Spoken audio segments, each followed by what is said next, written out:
Entonces vamos a comenzar ya con lo que vendrá a ser el sistema ya de ácidos nucleicos 2. Básicamente, hay algunos puntos más importantes para recordar, en este caso, transcripción y traducción, ¿no? Esto es recordar la parte de biología.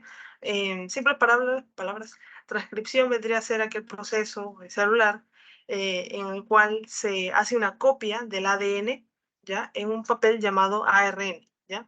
Este ARN va a salir del núcleo, ¿no es cierto?, al citoplasma y se va a encontrar con el ribosoma o ARN ribosomal, ¿no? Junto con los nucleótidos, codones, etcétera, para poder formar una proteína, ¿sí? Juntando aminoácido con aminoácido en el orden que indicó el ARN que estaba indicado por el ADN, ¿no es cierto? Así se forma una proteína. Y acá está, ¿no es cierto? Pues péptido formado por varios aminoácidos. Mientras que bueno, la parte de la atracción es la que mencioné al último, ¿no es cierto? Justamente esta parte, ¿no? El hecho de ensamblar todos estos aminoácidos, ¿no es cierto?, según los codones, ¿no es cierto?, que básicamente son segmentos de genes de 3, ¿ya?, que, bueno, pues están en nuestro ARN, copia de nuestro ADN. Entonces, esta última parte, todo ello es nuestra traducción, mientras de ADN a ARN es lo que vendría a ser la transcripción. Muy bien, acá en transcripción hay algunas cosas que hay que recordar, ya, sobre todo algunas palabritas que pueden venir en alguna pregunta, ya que tienen sobre todo la parte de verdaderos falsos, identificar cuál es correcto, cuál no, ¿ya? Entonces acá nos vamos directo a, por ejemplo, cadena sentido y antisentido, o sea, ya ustedes entienden esto, incluso pueden saber el proceso, ¿no? Pero luego de repente le colocan a la cadena antisentido, se coloca la ARN polimerasa, etcétera, no verdadero falso, entonces aunque no le ponga verdadero o falso, ¿no? Esa puede ser una de varias preguntas, ¿no es cierto?, que tengan que ver con señala la correcta o señala la falsa. Entonces, básicamente se están preguntando eso. Entonces, nuestra cadena sentido es la cadena codificante, mientras que la cadena antisentido es la cadena molde. Por lo tanto, en esta cadena molde, aquí es donde se va a acoplar, ¿ya?, todas las moléculas o, bueno, las proteínas, las enzimas que tienen que ver con la transcripción. Mientras que aquí no, ya la cadena sentido no. Es como que si yo tengo dos cadenas y rápidamente a mi cadena molde se le pegan todas estas enzimas, ya los factores de transcripción, etcétera, mientras que la cadena sentido no, ¿no es cierto? ¿Por qué ese sentido, antisentido? Porque van en sentidos opuestos, ¿cierto? 5, 3, 3, 5, ya. Ahora, ¿qué más? Otra cosa importante tenemos por ahí. Bueno, otro detalle importante es que se le dice codificante a esta, a la que no se le pega ninguna proteína, ¿no es cierto?, ninguna enzima. ¿Por qué? Porque básicamente la estamos codificando a ella, porque nuestra copia, si acá era, por ejemplo, ATA, ¿no es cierto?, en el ARN que se está generando en este lugar, no va a ser ATA, va a ser TAT, justo como estaba en el otro lado. Y eso está aquí, ¿ya? Acá está, lo pueden ver con colores chiquitos, ¿no es cierto? Amarillito es nuestro ARN, ahí vemos las bases nitrogenadas. Acá hay un GCA, esta es nuestra cadena antisentido, ¿no es cierto? O cadena molde, ¿no? GCA, mientras que acá la cadena codificante tiene esto, C, ¿no es cierto? G y un T, ¿no es cierto? Y por eso es que se está copiando así al revés, ¿no es cierto? Acá. Entonces, básicamente el ARN está codificando esta, pero se está pegando o se está generando a través de esta otra cadena, ¿ya? ¿Ya?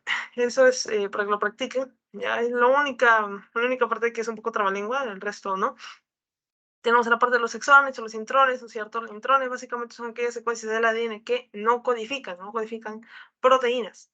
Por lo tanto, ¿de qué se encargan? No hacen nada, no, sí hacen. En este caso hacen función de regulación de la expresión genética que hacen los otros componentes que son los exones. Y los exones son secuencias del ADN que sí codifican. ¿Qué codifican? Las proteínas, ¿ya?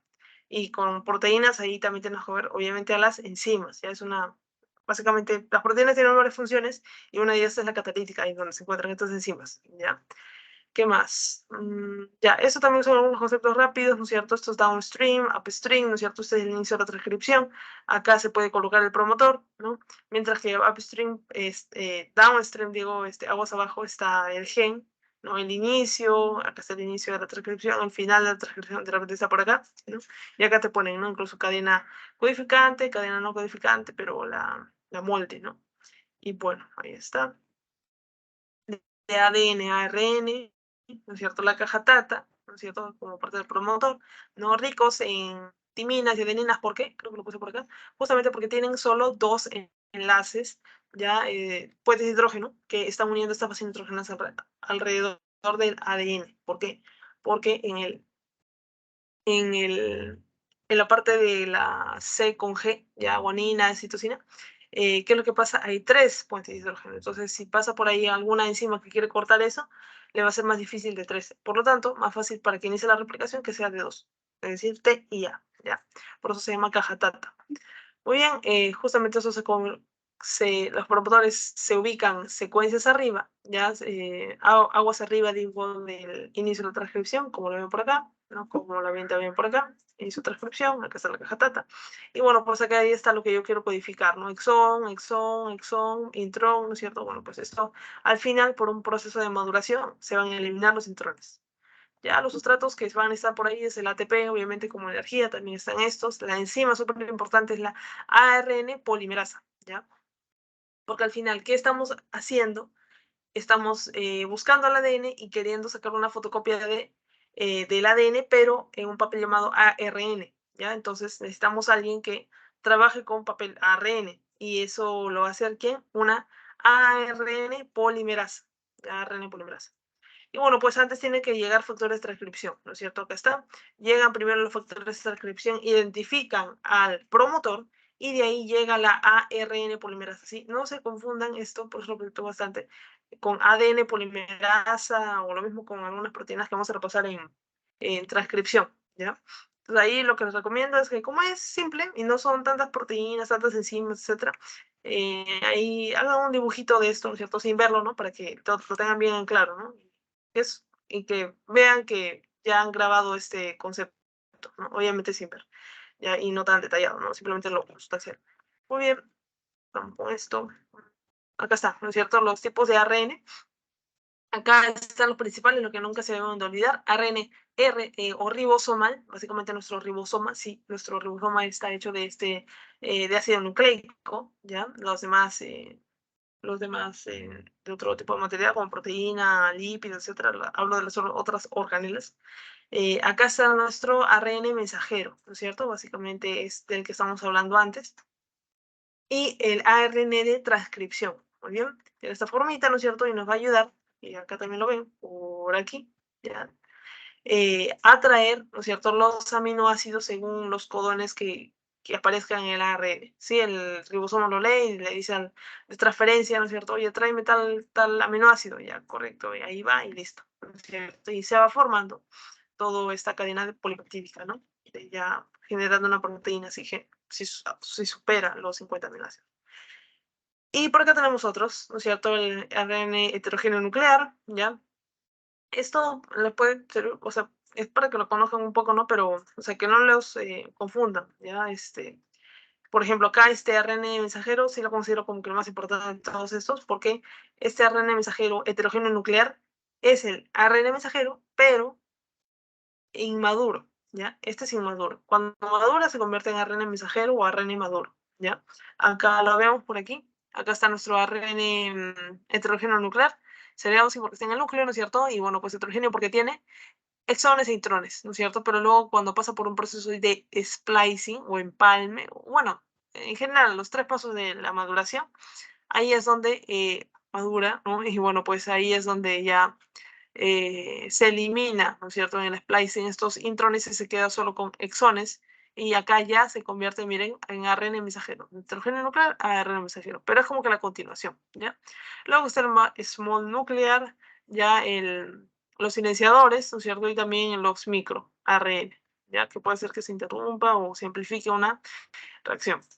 Acá tenemos a lo que vendrían a ser estos números, ya que les pido que se acuerden, ya primero para hacer una fotocopia de algo, ya requieren nuestra impresora, ya luego el papel, ya en el cual la fotocopia o la cosa que voy a fotocopiar, ya y después las tintas, ¿no? El papel, lo que requiero para poner esa fotocopia, ya por así decirlo. Este es el material, este es el libro que quiero fotocopiar, ese es el resto de cosas que necesito, tintas o jabón, etcétera, mientras que esta es mi impresora. Entonces primero requieren la impresora, luego su libro, de texto que quieren fotocopiar y luego ello, ¿ya?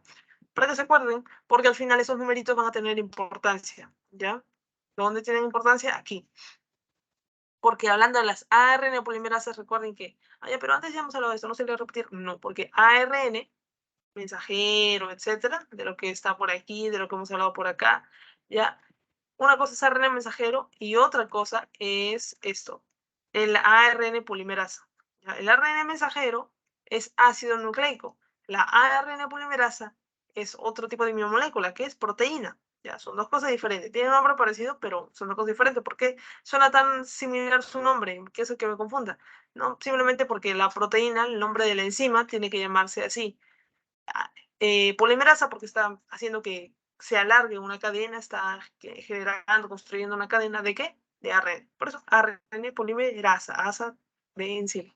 Muy bien, entonces, ¿qué significa? Que va a catalizar de ADN a ARN, ¿no es cierto? Va a construir a partir de un ADN molde, ¿ya? En las procariotas no hay tanto problema porque una sola ARN polimerasa, o sea, una sola enzima, puede generar los tres tipos de ARN, los ARN que hemos visto anteriormente, el ARN mensajero, ribosomal y de transferencia. Mientras que en el eucariota, ¿ya? Aquí lo que tenemos, ¿no es cierto?, es que como somos en seres más complejos, ¿ya? Animales, seres más complejos, entonces ahí vamos a tener más ARN polimerasa, o sea, más enzimas. La ARN polimerasa 1, esta enzima, va a estar encargada de generar el ARN ribosomal. ¿Qué era ribosomal? La impresora, ¿no es cierto? El número 2, la ARN polimerasa 2 va a encargarse de generar el ARN mensajero o el antígeno nuclear, el libro texto. Y el ARN polimerasa 3 se va a encargar de generar el ARN de transferencia, ¿no es cierto? Las citas, la hoja, ¿ya? Entonces ahí justamente les doy este tipcito, ¿ya? Para que se puedan acordar y que no confundan, ¿no? Dicen, ay, ARN polimerasa 3, codifica el ARN ribosomal. No, falso, o sea, esto ya lo saben. Bien, acá son otras cositas, otras funciones, ¿no? Bueno, esto me parece que sí es importante, esta parte de la helicasa, ¿ya? Esta RNA polimerasa básicamente es la principal que va a generar este proceso de transcripción, por acá vamos a ver ya los pasitos, ¿no? Y ella solita es la que va a desenrollar ya y sobre todo va a cortar ya estos enlaces de hidrógeno que están uniendo a las dos cadenas de ADN. Por lo tanto, tiene una función helicasa intrínseca. Porque esta función, ¿no es cierto? ¿Quién más la tenía? La helicasa en la replicación, ¿ya? Mientras que acá no es necesario que venga una helicasa, ella solita puede, ¿ya? Que más siempre ella va a codificar en dirección de 5 a 3, 5 a 3, siempre va a funcionar así, ¿ya? Muy bien, ya, eso es lo importante por acá. Las zonas de los genes también es bueno recordarlo, ¿no es cierto? Primero tenemos a nuestro promotor, ¿no es cierto? Vamos arriba de lo que vendría a ser el gen. Este es el gen que voy a replicar, o bueno, que voy a transcribir, ¿ya? Que voy a transcribir y está lleno de intrones y exones, ¿no es cierto? Hay zonas regulatorias que pueden estar antes del inicio del gen, en el medio del gen y también después del gen, ya, no hay problema con eso. Y bueno, pues cuando de ADN lo saquemos en ARN, lo primero que se va a llamar es heterogéneo nuclear. Luego cuando le colocan su capucha, ¿no es cierto? Su capucha, su cola poliada, ¿no es cierto? Y le quitan esos intrones blancos, ¿no? Entonces se convierte en un ARN mensajero maduro, ¿no es cierto? Entonces ahí está. Ya.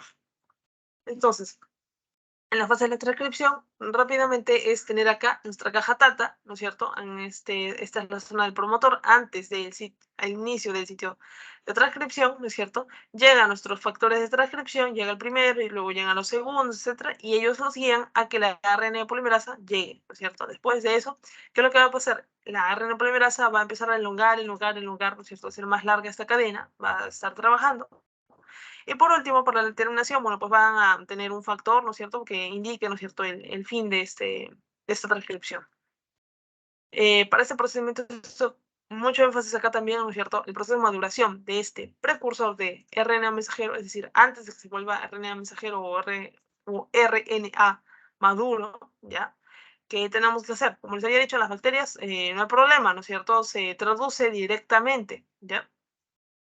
En cambio, en las eucariontes, ¿no es cierto?, en los animales, vegetales, etcétera, aquí sí es necesario, ¿no es cierto?, hacer un proceso de transcripción y luego un procesamiento, una maduración para que este ARN mensajero pueda madurar y bueno, pues ya pueda ir con el ribosoma, etcétera. Y esto tiene 3 pasos, ¿cierto? Poner la capucha, poner la cola polía y poner el splicing.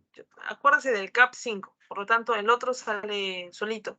Si este es capucha 5, CAP5, el otro es cola polía 3, ¿no es cierto? Y el otro, ¿no es cierto?, sería splicing, ¿no es cierto?, que básicamente es empalmar, quitar los intrones y empalmar los exones. Acá está el capping, ¿no es cierto?, la molécula que se le coloca, que tiene esta forma, ¿no es cierto?, se llama 7-metilguanosinina en el extremo 5, por eso se llama CAP5, ¿ya? ¿Y para qué nos sirve? Varias funciones, ¿ya? Pero principalmente es para proteger este extremo, ¿ya?, del ARN mensajero inmaduro que está saliendo y que no se choque con alguna otra molécula que lo haga cambiar ni nada. Ya eso es principalmente de protección.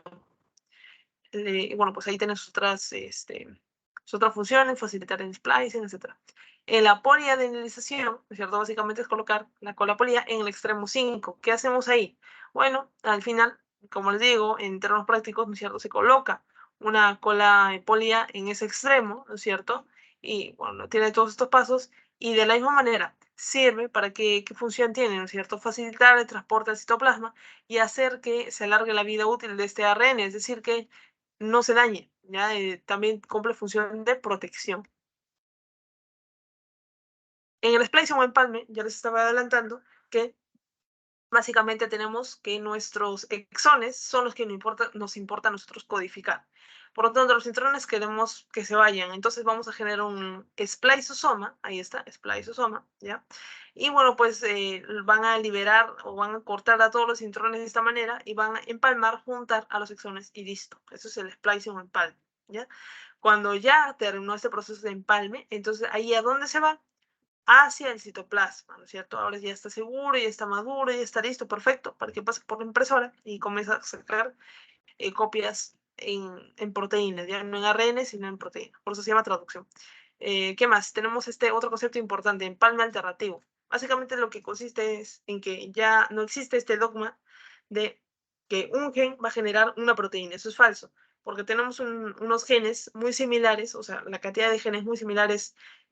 Nosotros los humanos, a través del proyecto de genoma humano, sabemos ello, que tenemos un número similar al de los genes de la Drosophila melanogaster, que básicamente es una mosca, ¿ya? Y un poco más que este otro ser vivo. Entonces, pero estos dos son ser muy simples, mientras que nosotros somos demasiado complejos. Entonces, ¿cómo es que pasa esto? Bueno, básicamente es porque nosotros con casi lo mismo, la misma cantidad de genes, casi, ¿ya? ¿Qué es lo que pasó con nosotros? No hemos empalmado de diferente manera, es decir, que A con B, con C, con D no es allá, listo, esto siempre van a ser una proteína y no, y por lo tanto que tenga función de hormonas, etcétera, porque les dije que las proteínas, ¿no es cierto? Recordando química, biología, tienen varias funciones, ¿no? No, eso no va a pasar. A, B, C y D no siempre van a ser una misma proteína, sino que se puede juntar A, B, bueno, incluso acá dice A o B, ¿no es cierto? C más D, más esta proteína de la calcitonina, o bueno, pues el gen de la calcitonina, pero también se puede juntar con el CGRP y evadir o sea, saltárselo, el de la calcitonina. Y cuando lo juntas de esta manera, los empalmas de esta manera, entonces vas a generar unas hormonas diferentes, ¿ya? Por eso es que haciendo esto 1.000.000 de veces, ¿no es cierto? Con la misma cantidad de genes que tenemos que la mosca, ¿no? Un poco más, ¿no? Entonces, es por eso que, es por esa la razón que tenemos bastante complejidad, ¿ya? A nivel de seres humanos, ¿ya? Muy bien, entonces esa sería la mayor razón, ¿ya? Que recuerden muy bien este proceso de la maduración, capping, polidenilización, splicing, empalme y empalme alternativo, ¿ya? Ahora nos pasamos bueno, ahí están las respuestas, ¿ya? Nos pasamos a esto, tejido de especificidad de la expresión génica. ¿Qué es esto? Tiene que ver con nuestros tipos de expresión génica, porque a nivel de la célula, recuerden que todas nuestras células tienen nuestro único ADN, ¿ya? Un ADN para todos, pero ustedes dirán, ¿pero por qué es que, yo qué sé, la célula de mi músculo estriado, de mi cuádriceps, ¿no es cierto? Tiene algunas funciones y es muy diferente, ¿no? Que la célula nerviosa de mi cerebro, mi neurona, ¿no? O que de mis células parietales, de mi estómago, ¿no? Que mi célula beta-pancreática, de páncreas, ¿no? Etcétera, porque tienen funciones diferentes, forma diferente, ubicación diferente, todo diferente, ¿no? ¿Por qué? Porque pese a que tienen el mismo ADN dentro de su núcleo, no expresan todo. Acá hay un tipo de expresión génica. O sea, por más que tengan el mismo ADN, no lo van a expresar de igual manera todas las células. Es ahí donde también entra nuestra diferenciación celular. En este caso, hay ciertos genes que todas las células lo van a tener que expresar sí o sí, de mantenimiento. Es una expresión basal. Todas lo van a tener que hacer. ¿Por qué? Porque es bueno para su supervivencia y todas las células necesitan sobrevivir. O sea, no es algo que solo necesita la neurona, la célula pancreática y la nefrona, no, no. Todos lo tienen que hacer, ¿no? Entonces, a eso se llama tipo de expresión génica, tipo mantenimiento o housekeeping, ¿ya? Y eso de qué se trata, de justamente las funciones que les van a servir a la célula para nutrirse, para repararse, para el metabolismo, energía, esto le compete a todas. Mientras que en los genes específicos, ¿no es cierto? Ahí eso es diferente, ¿no es cierto? Ahí justamente si hablamos en una célula beta-pancreática, entonces lo más probable es que quiera, ¿no es cierto? Generar justamente insulina, ¿no es cierto? Si hablamos de otro tipo de célula, por ejemplo, la de la alfa, ¿no es cierto? Alfa pancreática, lo más probable es que quiera producir glucagón. Entonces, ambos que tienen la misma información genética van a expresar, no, yo voy a expresar insulina y yo voy a expresar glucagón y así, ¿no es cierto? Porque ese es el tipo de célula que yo soy, ¿no? Eso según genes específicos. Muy bien. Y bueno, pues este número no lo olviden, ya vino en algunos exámenes, ya, no todos, pero acuérdense ya, número de células. Ya. ¿Qué más? El control de transcripción. Depende o sea, la especificidad según el tiempo, tejido, condiciones, ¿no? Es diferente que se expresen, ¿no es cierto?, las moléculas, bueno, las proteínas. Estamos en un ambiente de estrés, estamos en un ambiente de ayuno, si estamos en un ambiente de relajación, ¿no? O en un estado de ayuno prolongado o que acabamos de comer, ¿no es cierto? Es muy diferente. Entonces, según ello, las células van a expresar más o menos ciertas enzimas. Y para expresarlas necesitas transcripción y traducción, ¿no es cierto? Entonces, esto depende. También depende si estás en tiempo de embarazo, si estás en tiempo de crecimiento, si eres un abuelito, ¿no? Etcétera, ¿no? O si eres adolescente, ¿no? O de repente es el tiempo también. Ya, obviamente acá nos referimos directamente a nuestra edad, ¿no? Ya. O día, noche, ¿no? Eso ya lo van a ver también en la parte de los corticoides, ¿no? Eso más adelante. En las hormonas y fisiología. ¿Qué más? En secuencias de ADN, ¿ya? Bueno, pues acá tenemos a los promotores, ¿no es cierto? Que son básicamente controlar la transcripción en la secuencia del ADN. Aquí tenemos ahí al promotor, pero también tenemos cajas que están antes del promotor o después o dentro del gen, que son regulatorias, ¿ya? Y que van a ser amplificadores o silenciadores. Amplificador que va a hacer que aumente, ¿no es cierto?, la rapidez, ¿no es cierto?, de esa transcripción. Lo otro que vendría a ser silenciador, ¿no es cierto?, que lo va a inhibir, ¿ya? Es decir, no, hasta ahí, porque por alguna razón alguien me está informando que debo parar esta transcripción y que no se genere más enzimas, o porque probablemente ya no sea necesario, ya hay bastantes, etc. ¿Ya? Y bueno, por las señales externas del gen también, ¿no es cierto? Llegan estímulos externos y ellos se manifiestan o dan la señal como factores de transcripción. Y estos factores de transcripción van a justamente aumentar la velocidad o disminuirla, etcétera, ¿no? Impedir que se transcriba, bloquear el paso, ¿no? Etcétera. Los reguladores proteicos que van a interactuar con el ADN, estamos hablando de los factores de transcripción, ¿ya? Y estas son formitas simples, ¿ya? Que se deben acordar, ¿ya? En este caso tenemos acá a la hélice vuelta hélice, ¿no es cierto? Acá está el dedo de zinc, acá está el zinc, ¿no es cierto? Aquí está la cremallera de las leucinas, ¿ya? Estas son como que solo las formas 3D, 4D. Ya acá está una cuarta, hotbox, hélice, giro hélice. Ya, mientras que esta es hélice loop, hélice. Por acá tenemos a la regulación de los genes en eucariotas. Esto también es importante que lo recuerden, ¿ya? Ya hablamos de la secuencia de ADN, sí, promotores, un cierto y basal, ¿no? Que va a estar más cerca del gen. Los reguladores pueden estar más pueden amplificar, pueden silenciar, ¿no es cierto?, la transcripción, pero también pueden estar lejos, más lejos del gen, ¿ya? La expresión basal y reguladora, ya sabemos que hay una constante y hay otra específica, ¿no es cierto? Y esto, lo que me interesa es esta parte. Lo de la metilación, recuerden que la metilación ya lo vimos y ahorita vamos a repasar los ácidos nucleicos 1, que colocar un metil, que es un CH3, ya con una rayita ahí que significa que está pegado a una cadena de carbonos, ¿no? Ese CH3 que me indica, ¿no es cierto?, nos sirve para hacer que un ADN ya lo tomemos como una molécula más vieja, por así decirlo, ¿ya? Pero también nos sirve aquí, en este tema, para decir, ¿no es cierto?, que que no se debe traducir, que no se debe transcribir, digo, ¿ya? Es decir, lo va a apagar. Ya eso lo vamos acá directamente. Acá está, ¿no? Mientras más secuencias de estas tengamos, es decir, estos rojitos que son estos CH3, ya acá está pegadito. Entonces, ¿qué significa? Que esta parte, este gen, recuerden que gen es un segmento del ADN, este gen ya no se va a poder traducir, ya o transcribir, ¿no es cierto? Porque va a estar apagado. Esa es otra función de estos CH3. Aparte de la otra función de decir o identificar que esta es una molécula antigua de ADN. Muy bien, ya pasando directamente por esta compactación de histonas, ¿ya? Básicamente esas son las histonas, son las proteínas, alrededor está como si fuera hilos, ¿no es cierto? Está el ADN, ¿no es cierto? Y lo que nos sirve acá es para reconocer, ¿no es cierto?, que mientras más compactado, es decir, más junto estén las histonas, más fácil o más difícil va a ser de traducir, transcribir, traducir, etc. Más difícil va a ser. Por lo tanto, para traducir, transcribir ciertas zonas, ¿no es cierto?, ¿qué es lo que tenemos que hacer? Que estas zonas sean menos, estén menos compactas, ¿no es cierto? Y por lo más laxas. Entonces, aquí liberan el espacio y este gen que yo justo quería transcribir, ¿no es cierto?, ahora sí lo voy a poder hacer, ¿no?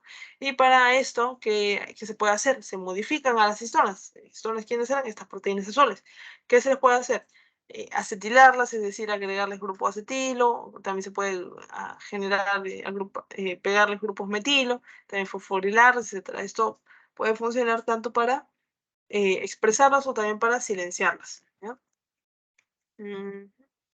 Ya, ahí tenemos esto. Bueno, pues acá ya hablamos de los amplificadores, ¿no es cierto? Miren dónde se encuentra el amplificador, ¿no es cierto? Se une con un factor de transcripción y le da información al promotor, le dice, oye, haz tu trabajo más rápido, ¿no? O al revés, con los silenciadores, ¿no es cierto? Para que no lo hagan y para que lo inhiban, ¿no? Y se bloquee todo transcripción.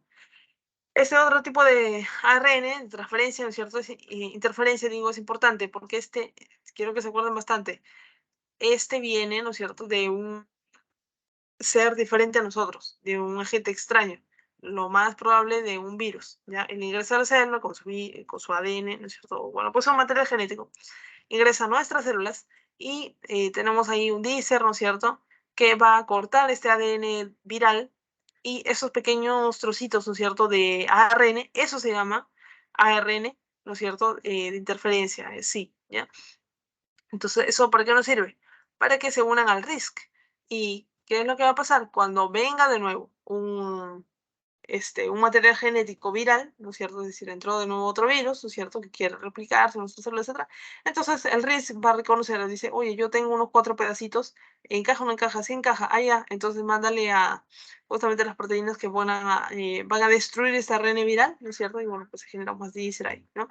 Pero para esto nos sirve, ¿no? Y recuerden que acá tiene que ver con un ARN viral, no nuestro, mientras que acá sí es un ARN nuestro, micro ARN, ya que básicamente nos sirve como retroalimentación, ya de que si se ha generado más o menos algo, ¿no? Es como la parte de las enzimas, estas enzimas, se me pasó un nombre.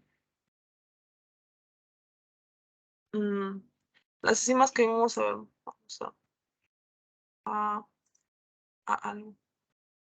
Alostéricas. Acá está. Ajá, las enzimas alostéricas, ¿ya? Entonces, vamos ahí, ya básicamente eso. acá, ¿no es cierto? Está nuestro ARN, ¿no es cierto? Se replica, todo bonito, todo bello, ¿no es cierto? Se madura, ¿no es cierto? Pero hay algunos pedazos que van a quedar, se van a cortar con el dícer, ¿no es cierto? Y vamos a tener nuestros microARNs, ¿ya? Bien, y esto va a regular la expresión de nuestro ARN. Listo. Muy bien. Entonces terminamos con este tema, ya de lo más importante.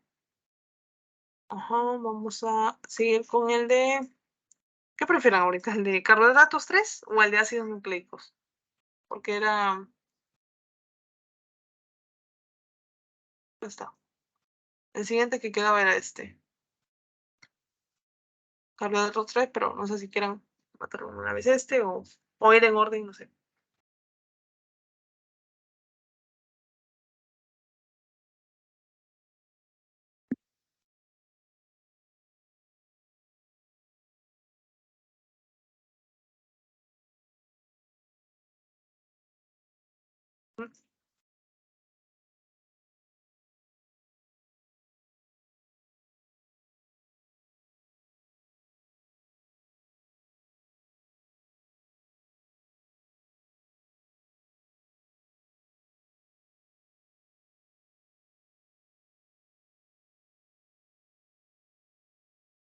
Ya, entonces para matar ya ácidos nucleicos. Entonces hemos hecho el 2, vamos a hacer el 1, ¿ya? Este es más sencillo, ¿no?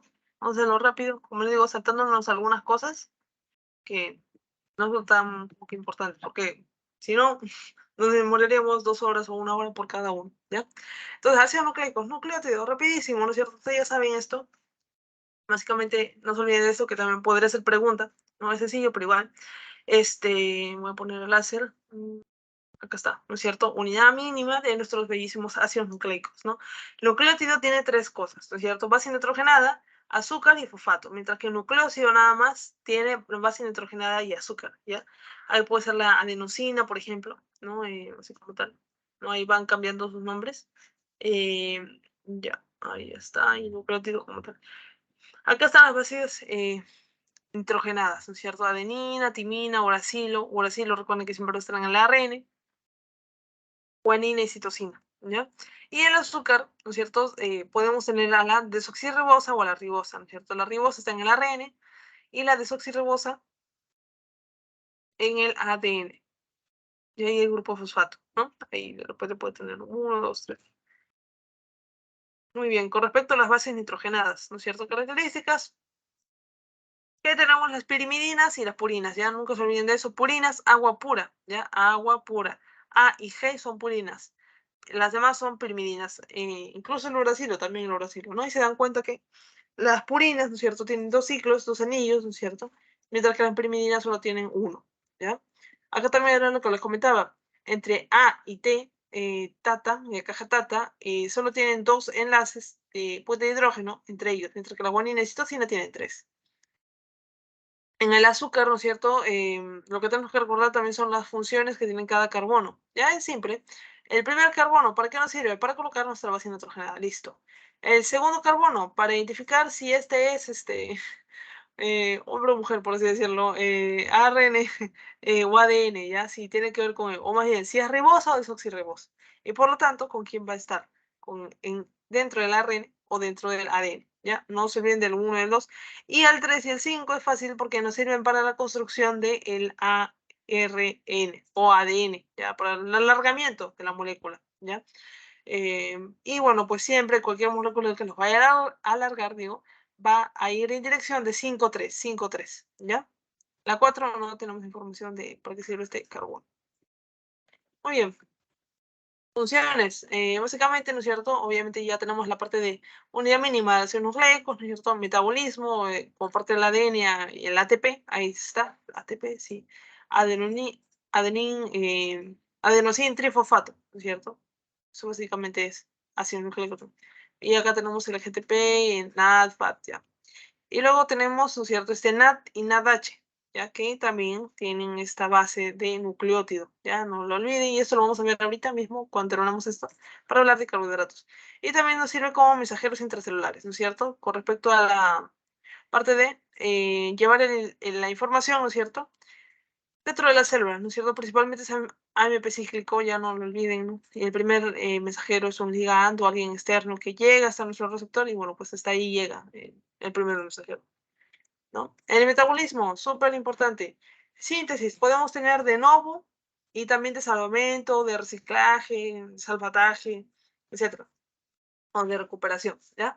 ¿Qué es más caro? Sintetizar algo de nuevo, o sea, de la nada, ¿ya? Más que de nuevo de la nada, ¿ya? Y bueno, pues ahí va a ser más caro porque requeremos sintetizar bastantes cosas, ¿no es cierto? Son varios pasos, requiere bastantes enzimas, ¿no es cierto? Ya. Mientras que la medida de recuperación es como ver por ahí, acá tenemos un PRPP y por ahí tenemos una base nitrogénea y se lo juntamos, ahí está, ya tenemos un nucleótido, ¿no es cierto? Y listo, es más rápido, ¿ya? Con respecto al catabolismo, ¿no es cierto? Si tenemos síntesis, tenemos que tener también catabolismo. Anabolismo y catabolismo es igual a metabolismo. Catabolismo, ¿no es cierto? Ahí tenemos la eliminación de estos nucleótidos, ¿según qué? ¿Por qué los van a eliminar? Según estén siendo muy excesivos, ya haya demasiado estos ácidos nucleicos, o de repente que haya bases nitrogenadas nucleótidos dañados, ¿ya? Luego tenemos también la regulación, ¿no es cierto? Que es modular todo este mecanismo, ¿no? Y esto va a depender de la concentración de la necesidad, ¿ya? Básicamente, metabolismo, regulación, se basa en esto, ¿ya? Esto, como este concepto de metabolismo, esto es trascendental para los demás. Obviamente, la síntesis no, y de esto no, pero el resto sí, ya. Síntesis, catabolismo y regulación, esto sirve para todos los demás componentes, carbohidratos, lípidos, proteínas. Ya. El PRPP, que era la molécula precursora de la síntesis de nuevo de las purinas. ¿Qué más era? Una forma intermediaria para la síntesis de nuevo de las primidinas.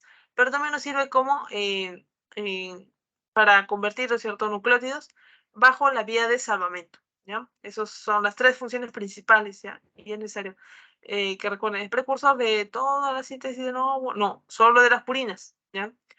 Solo es precursor ahí. En el otro no actúa como precursor, actúa como intermediario, ¿ya? Entonces, esta molécula nos sirve para construir, ¿no es cierto?, los demás nucleótidos, ¿no es cierto? Ya, ahí está, nuestro PRPP, ¿no es cierto? Ahí está, tiene varios pasos, son como 10, terminamos siendo IMP, en que estamos en la síntesis de nuevo de las purinas, y después de que haya pasado de PRPP a IMP, ¿no es cierto?, se dan cuenta que esta inosina, monofosfato, tiene varios componentes, ya que le han dado varias otras moléculas, ¿no? La glicina, ¿no es cierto? Le aportó, el N-diformil tetrahidrofolato también aportó, ¿no es cierto? Aportaron también energía a los ATPs, ¿no es cierto? El fumarato se liberó, etcétera. Entonces, cada molécula tiene como que un origen diferente porque lo estamos creando todo de nuevo, ¿ya? Entonces recuerden esto, esta secuencia PRPP a IMP. ¿Cuántos pasos hay ahí? 10, ¿no es cierto? Y este va a ser nuestro precursor y este es nuestro factor intermediario. ¿En qué? En la síntesis de nuevo de las purinas. Sigamos, acá nos quedamos acá en el IMP. Tenemos luego el AMP y GMP, ¿ya? ¿Qué más tenemos por acá? El ADP, ¿no es cierto? La familia de las A, básicamente. ADP, ATP, desoxi ATP y la familia de la G, ¿no es cierto? GTP, etc. ¿Qué es lo importante recordar acá? ¿No es cierto? Que el factor intermediario o de ramificación de estas dos vías es el IMP, no se olviden. Otra cosa importante es que para generar AMP necesito energía. ¿Y qué tipo de energía? Hay bastantes. ATP, GTP, CTP, etcétera. ¿Qué necesito? GTP, ¿ya? O sea, la moneda energética de la competencia. Y para producir GMP, ¿qué es lo que necesito? La moneda energética de la competencia, que en este caso es ATP. ¿Ya? Entonces, ¿esto por qué nos sirve? Para darnos cuenta que si aumenta, si hay exceso, ¿no es cierto? Miren acá, exceso de GTP, aumenta demasiado el GTP, ¿qué es lo que va a pasar? Se desequilibró todo, estamos en problemas, todo está ardiendo, hay fuego por célula, no. Sino, si hay mucho GTP, ¿qué es lo que va a pasar? Este GTP se va a usar como moneda energética, ya está, para producir más AMP y por lo tanto todas estas demás. Eso significa que, ¿qué es lo que va a pasar? Van a equilibrarse rápidamente, ¿no? Hay mucha producción de ATP, entonces parte de esa producción se va a ir a producir GMP y van a regularse, van a equilibrarse, ¿ya? ¿Qué más? Regulación, esto también es importante. Miren, ¿qué es esto? Un esquema diferente. No, acá tenemos a la 5P ribosa y el PRPP. ¿Dónde lo hemos visto? Acá, esto. Acá está, ¿no es cierto? 5 ribosa P. También estaba acá, ¿no es cierto? Ribosa 5-fosfato. Luego pasa a ser PRPP. Ya, por eso les digo que en estas cosas, sobre todo ya faltando pocos días, es bueno que de repente se generen algunos grafiquitos chiquitos, ¿no? Ustedes tratando de recordar estas cosas, ¿no? Y que lo puedan explicar. Ya no tiene que graficar todo, tener los nombres de cada uno, porque yo, como les he dicho, no he hablado tanto de estas otras moléculas, pero es tenerle claro, PRPP, AMP, pues son 10, ¿no es cierto? Bla, bla, bla, ¿no? Y luego viene esto, ¿no es cierto? AMP, GMP, eh, las monedas energéticas para que luego ustedes lo razonen y así, ¿no es cierto? Y obviamente acá viene toda esta familia ya, y así, ya para que vayan entrenando también a su cerebro en recordar todo ello, que no solo lo entiendan, sino que lo recuerden, ¿ya? Entonces acá está, 5P ribosa, ¿no es cierto? Ribosa 5-fosfato.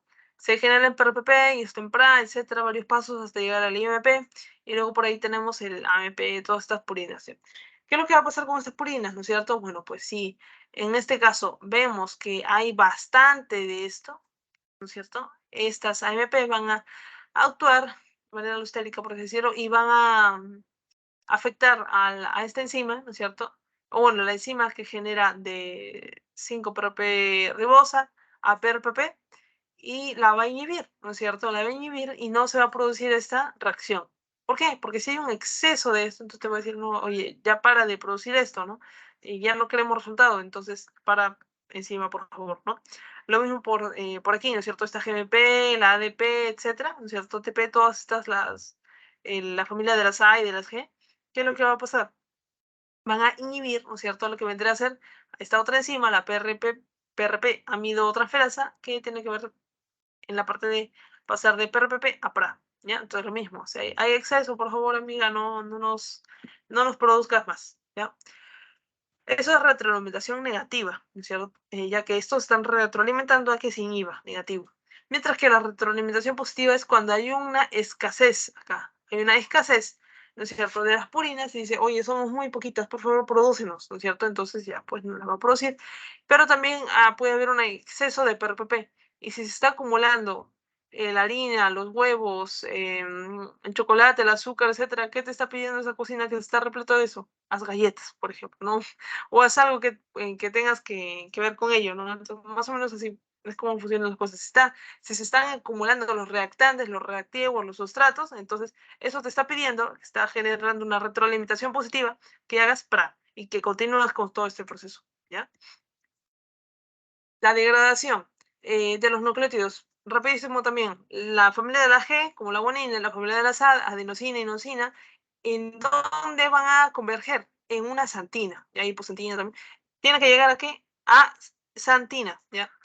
Cuando llegan a esta santina, ¿qué es lo que vamos a generar? Por medio de la santina oxidasa vamos a generar ácido úrico y urato, que son las formas insolubles para excretar estas purinas, ¿ya? Por la orina. Ya esto es importante, ¿no es cierto? Y esto, ¿cuándo van a degradar? Porque quiero degradar, ¿no? Básicamente es porque hay un exceso de nucleótidos o porque hay unos nucleótidos mal hechos, ¿no? Dañados. Entonces tienen que eliminarlos, ¿no? Entonces esta es la vía, ¿ya? De las purinas. Seguimos en salvamento, rápidamente, era para reciclar cosas, ¿no? Mira, acá ya está el PRPP, y PRPP es el precursor, ¿no es cierto?, de la síntesis de purinas, ¿no es cierto?, de nuevo. Entonces, si lo juntamos con una adenina y utilizamos esta enzima APRT, mira, rápidamente ya tenemos un AMP, ¿no?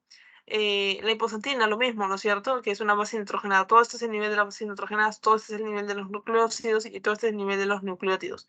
Si la guanina o la hiposantina la juntamos con un PRPP y la hacemos trabajar a la enzima hiposantina, guanina, fosforilasa, transferasa, etcétera, la HGRP, va a producir GBP y o, ¿no es cierto?, IMP respectivamente, ¿ya? Y obviamente va a eliminar este PP. ¿Por qué? ¿Qué era este PP? Era pirofosfato. Recuerden que pirofosfato es tener dos fosfatos pegaditos, ¿ya? Entonces eso. Pero lo más importante que yo requiero que se acuerde acá, y estoy segura que ustedes ya se recuerdan por sus seminarios, etcétera, es la función de la ADA. ¿Qué hace la ADA? Es la adenosina deaminasa, ¿no es cierto?, que convierte de adenosina en inosina, ¿ya? Y esto es súper importante con respecto a varias células que pueden tener una falla en esto, por ejemplo, los linfocitos, ¿no? Y varias otras células tienen esto, y se van afectados cuando la ADA no funciona, ¿no? Ahí es donde ya tenemos esta enfermedad del síndrome de inmunodeficiencia combinada, ¿no es cierto? O los llamados nidos burbuja, donde buscamos esto, el SIT, ¿no es cierto? Que hay un defecto en el ADA. ¿Qué es lo que pasa? Hay ausencia. Como no tienen esta enzima, entonces van a haber varios productos tóxicos, por así decirlo, dentro de estas células linfáticas en general, que nos ayuda con su sistema inmune adaptativo, ¿ya? Y en general no se pueden proteger de las enfermedades, por eso tienen que estar así, ¿ya?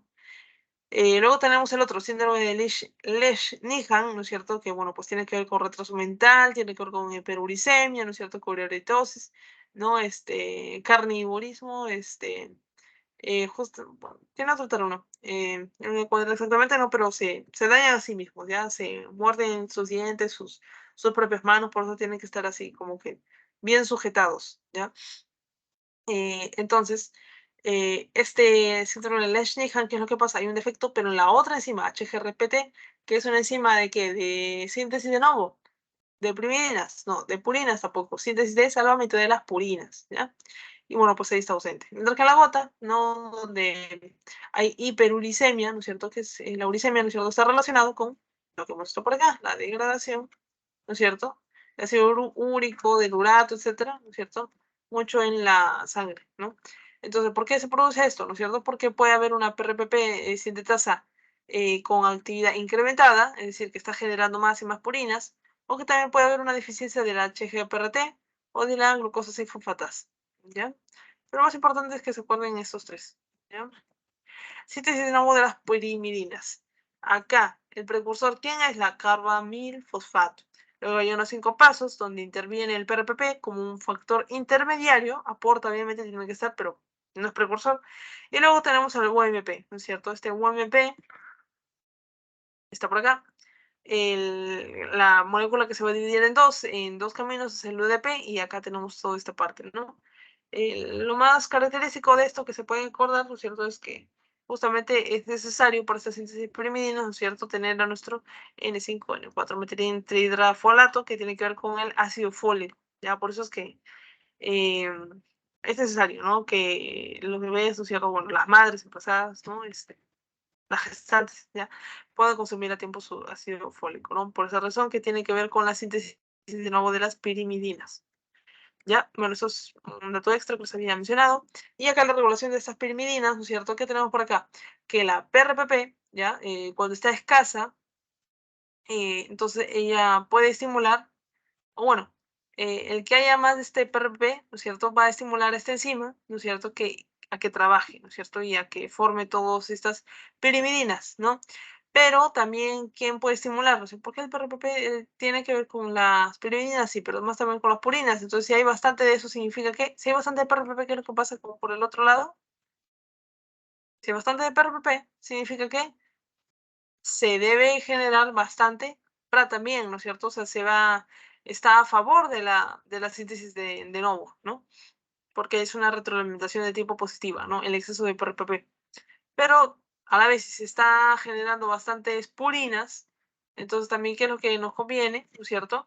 Generar pirimidinas, porque al final, entre purinas y pirimidinas, ¿no es cierto?, se juntan por aquí, ¿no es cierto? Mira, agua pura, A y G, la A y la G no se unen, ¿no es cierto? Se unen A con T, C con G, etcétera, ¿no es cierto? La G se une con otra pareja, por lo tanto, si tienes bastantes, acá están, mira, los dos A y G, agua pura, bastantes purinas, ¿qué es lo que les conviene? A hacer trabajar las purinas, decirles, oye, pirimidinas, trabajen, multiplíquense, háganse más para que podamos ir a la fiesta, al baile, lo que sea, en pareja, este baile llamado ADN, ¿no es cierto?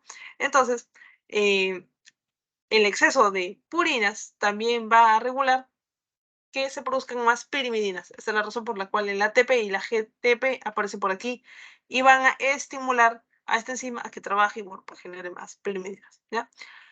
Luego tenemos acá el rojo, ¿no es cierto?, que significa la inhibición. Básicamente es por una retroalimentación negativa. Si hay bastantes productos por aquí, por debajo, no significa, oye, ya hay bastante UTP, bastante STP, UDP, etcétera. Trabaja menos, ya porque ya existe, ya existimos. Muy bien, esto es un cuadro similar al anterior. Esto más o menos es más o menos importante, no es tanto ya, eso rápidamente lo pueden recordar como que la enzima, ¿no es cierto?, ribonucleótido reductasa es necesario justamente para la producción de estos desoxi ribonucleósidos en general. Ahí está el desoxi-ATP, desoxi-CTP, etcétera, ¿ya? Esa es la principal. Y bueno, pues cerramos esto. Acá tenemos la siguiente parte y última, ¿no? La parte del ADN, características del ADN, ¿no es cierto? Están hechas por cadenas antiparalelas, ¿no es cierto? Paralelas sí, ¿no es cierto? Antiparalelas porque están en diferentes sentidos, 5-3-3-5, ¿no es cierto? Complementarias porque las bases nitrogenadas se complementan entre sí, ¿no es cierto? C con G, José Gutiérrez, Carlos Gutiérrez, lo que sea, algún nombre, nombre y apellido, y A con T. Porque sí, ¿no? Acote es fácil, yo me acuerdo eso por la caja Tata, ¿no? Pero para el otro se conge un nombre y véndese y ya, pues, Carlos Gutiérrez, Carlos González, lo que sea. Ya, entonces eso. Son complementarios por esa razón. Diferentes, ¿por qué? No son iguales, ¿no? Porque acá tenemos la citosina, adenosina, y acá tenemos diferente patrón, ¿no es cierto? Está en diferente sentido, todo diferente. Entonces. Y helicoidal porque tiene esa forma, ¿no es cierto? Acá tenemos, ¿no es cierto?, los genes, exones, promotores y reguladores, ¿no es cierto? ¿Y qué más? La frecuencia de Chargaff, esto también, súper importante recordar que la secuencia de Chargaff nos dice que la A con T, justo los que se unen, ¿no es cierto?, adenosina con timina y Carlos Gutiérrez, C con G, ellos que se unen, acá faltaría otra rayita para decir que son 3 enlaces, ¿no es cierto?, van a tener un número igual de proporción, porque al final, si ambos van al baile, ¿no es cierto? Y hay 20 adeninas y 3 timinas, eso no puede ser, porque estos siempre deben estar juntos. Esto debe haber siempre 20 y 20, 30 y 30. Listo. Entonces, eso también les pueden venir en pregunta, ¿ya? Pueden decirle, por ejemplo, vamos a hacer el ejercicio del final, ¿ya? Así, rapidito. Bueno, le voy a cambiar de número, ¿ya? Básicamente será una pregunta corta así, ¿ya? A ver, acá. Ya, dice, ¿no? Según Chargaff, ¿no es cierto? Si tenemos el 25% de adeninas, ya, yo le voy a poner que sea 35, ¿ya? 35% de adeninas, solo te dan eso, en una especie, ¿no es cierto? En la misma especie, ¿cuántas citosinas habrá? ¿Qué es lo que hacemos? Yo digo, con timinas, ¿no es cierto? Adenina con timinas son un solo grupo. Y por otro grupo está la parte de nuestras C con G, ¿no es cierto? Todo lo tengo que sumar, ¿no es cierto? Y me da en porcentaje, todo el por ciento me debe dar 100%. Entonces, si acá tengo 35 y yo te digo que la pareja es adenina con timina, timina también debe estar en 35%. ¿Esto cuánto me da? 70. Por lo tanto, todo esto, ¿cuánto debe sumar para llegar a ser 100? 30. Y por lo tanto, cada citosina y guanina deben estar en 15% cada uno, ¿no? Listo, no así resuelve. ¿Ya? Esto lo voy a borrar, descartar. Y volvamos con la parte de las mutaciones. Bueno, ya esto es simple, ¿no es cierto? Recuerden que nuestra, acá está, ¿no? Acá está. La ADN polimerasa, ¿no es cierto? Es aquella que nos va a generar justamente este ADN, ¿no es cierto? Entonces ella es la enzima principal. Pero antes está la helicasa que tiene que cortar, desenrollar, ¿no es cierto? Topoisomerasa que evita el superenrollamiento, ya la tensión, la torsión. La ADN primasa, primer, primera, ya coloca el primer pedazo de ARN, no ADN, sino ARN, lo coloca antes para que luego la ADN polimerasa, ya, alguien dejó algo ahí, yo voy a seguir la corriente, ¿ya? La ADN polimerasa no trabaja primero, tiene que colocar alguien, otro ácido nucleico, y como no lo puede hacer ella, tiene que hacer otra, entonces, y no hay otra que coloque ADN, entonces va a ser en material de ARN, ¿ya? Aún así se llama ADN primasa, ya no se olviden de esto, no confunden. La ADN primasa coloca ARN verdadero, ¿no? Ya. Las proteínas, ¿no es cierto?, de unión de cadena única, ¿no es cierto?, se encuentran acá alrededor, ¿no es cierto?, y eso es para que no se vuelva a juntar. Se muestra mejor ello. Ahí está. Y la ADN ligasa, ¿no es cierto?, cuando ya tengan todos los bloques listos, ¿no es cierto?, empieza a generar enlaces para tener unas cadenas listas. Ya. Acá está la caja TATA, ¿no es cierto? Acá están los lugares de unión al ADN, ¿no es cierto? Y acá bien, ¿no es cierto? Siempre hay una cadena, hay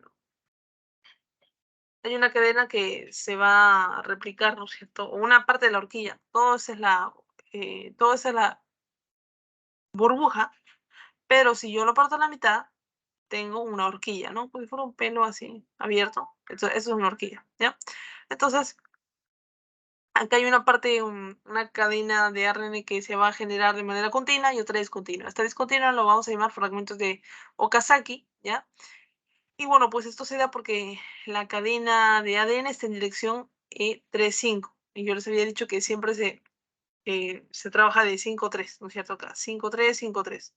Entonces, ahí va a tener, también va a trabajar de 5-3, pero lo va a tener que hacer mientras se abra poquito a poquito esta burbuja, ¿ya? O la horquilla. Muy bien, es bidireccional justamente porque esta replicación va a trabajar a la vez, ¿cierto? En dirección derecha-izquierda, izquierda-derecha, ¿no? Pero también es semiconservativa. ¿Por qué? Porque va a conservar una de las cadenas, va a ser la cadena madre, ¿no es cierto? Porque al final esto se va a volver un ADN y este es otro. Estamos replicando, estamos duplicando un ADN, ¿ya? Y bueno, pues eso, ¿no? Uno va a ser una cadena nueva y otra una cadena antigua, ¿no? Y lo último, ¿no es cierto? La parte de discontinua, ¿no? Básicamente esto, ¿no es cierto? Por la parte de los fragmentos de Okazaki. Con respecto a la replicación, acá ya tenemos nuestras enzimas, ¿no es cierto? Mira, acá está primero trabajó aquí en la helicasa, ¿no es cierto? Rompiendo esos enlaces, ¿no es cierto? Abriendo la burbuja, ¿no? ¿Quién evita el sobreenrollamiento? La topoisomerasa, ¿no es cierto? Que haya una exagerada tensión. Por ahí se colocan estas proteínas y no estabilizadoras, ¿no es cierto? Alrededor de estas ADN ya abiertas, cadena ya abierta. Y por ahí tenemos a la ADN polimerasa. Y por ahí antes estaba ¿dónde está? No lo veo, pero por ahí debería estar. Aquí está el primer, ¿ya? Se fue por ahí la ADN primasa, pero dejó primero al primer, ¿ya? Muy bien. Y por último está la ADN ligasa, ¿no es cierto? Que va a ligar todo el resto. ¿Ya? Mutaciones, rápidamente, son cambios permanentes, ¿no es cierto?, de la información genética. Pueden o no causar enfermedad, ¿ya? Pueden tener, pero pueden ser mutaciones chiquitas o no, ¿ya? La causa, ¿no es cierto?, es, bueno, pues esto puede causar más bien variabilidad, ¿no es cierto?, entre nosotros, ¿no es cierto?, cambios, y a lo largo del tiempo, de mucho tiempo, ¿no?, evolución, ¿no? Según la herencia, estos pueden ser somáticos o germinales. Esto va a depender del sitio de la enzima en la que se está mutando, ¿no? En este caso, si hablamos de una herencia somática es porque no va a pasar a las siguientes generaciones en células somáticas, pero si la genera, es decir, si una mutación se produce ahorita en una célula de mi piel, no va a pasar esto a mis hijos, etc. Pero si se produce a nivel de los dos únicos gametos que nosotros podemos tener en mujeres, ¿no es cierto? La parte del óvulo, espermatozoides en los hombres, si ahí se produce la mutación, entonces eso sí va a pasar de generación en generación, ¿ya? Tamaño, ¿no es cierto? El corte es en 2 millones de bases, ¿no es cierto? Bases, ¿qué bases? Bases nitrogenadas, ¿ya? Y bueno, pues un microscópico de 1 a 2 millones, ¿no? Y de 2 millones a más, ¿no es cierto? Microscópico. Ahí tenemos algunos tipos, esto también es frecuente que les puedan preguntar, ¿no es cierto? Les ponen una referencia normal y luego les ponen qué ha pasado ahí, una sustitución, una sustitución cuando sustituido el T por otra letra, ¿no? De lesión, cuando han hecho, han eliminado, ¿no es cierto? En este caso eliminaron el T. En inserción han colocado uno o más, ¿no es cierto? Pues en otros más, ¿no es cierto? Y en repetición, ¿no es cierto? Cuando están repitiendo, ¿no? Frecuentemente esto. O sea, no confundan repetición con inserción, ¿no? Porque de repente, ya han insertado algo grandote, sí, pero tienes que darte cuenta que se está repitiendo. Entonces, es una repetición, ¿no? En origen, tenemos internas y externas, ¿no es cierto? Esto tiene que ver con la depurinación, deprimidación, oxidación que vamos a hablar ahorita, y externas, que tenemos en la región X, gamma, policíclicos, todo ello también puede generar mutaciones, ¿ya? Ultravioleta, obviamente, ¿no? ¿Qué más? Acá tenemos los orígenes de los daños. ¿Qué puede haber pasado? Una depurinación, deprimidación. ¿Qué es esto? Depurinar, que se quite de ahí, que salga de ahí que hay una pérdida de una urina o pirimidina. Acá está la guanina, ¿no es cierto? Que era agua pura, es una purina, se elimina, es de primidación. ¿Qué es lo que pasó acá? Se rompió la unión, ¿no es cierto?, entre el azúcar y la base. Se rompió y bueno, pues deja un vacío. Y esto va a ser llenado por una de estas otras letras, ¿no? Y eso ya genera mutación, porque no debería estar estas letras, sino debería estar la G. ¿Qué más? Desaminación. Hay deaminación, digo, ¿qué tenemos acá? Que bueno, pues hubo un cambio en una base nitrogenada y perdió un grupo amino, se deaminó, perdió un amino. Y ahora, ¿qué es lo que pasa? Ya que está desaminado, deaminado, bueno, pues va a tener un comportamiento de otra base nitrogenada, esta citosina, sin el grupo amino se parece mucho al uracilo. Y bueno, pues esto también provoca mutaciones. Y acá tenemos a la más conocida, no se olviden nunca de esta, ultravioleta. Los rayos ultravioleta van a provocar un dímero de timina, ¿ya? Entre dos timinas que deberían estar ahí nada más parejas, paralelas, ¿no? Va a unirlas y va a hacer una torsión del ADN, distorsión del ADN, ¿ya? Y eso lo podemos ver acá, la distorsión del ADN. Acá está, miren. Acá hay un dímero de timina y miren cómo se está torciendo el ADN, ¿ya?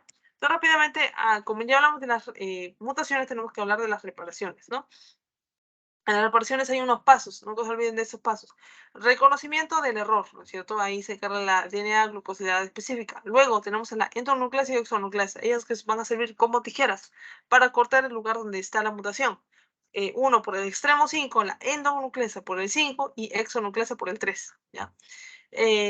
Después de cortar así, la DNA polimerasa que está por aquí, miren cómo está construyendo todo bonito DNA polimerasa, reparando el error, guiándose como espejo de la otra cadena, y la ligasa va a unir estos dos pedazos, y los solda, ¿no es cierto? Y listo, ¿no? Ya, todo normal.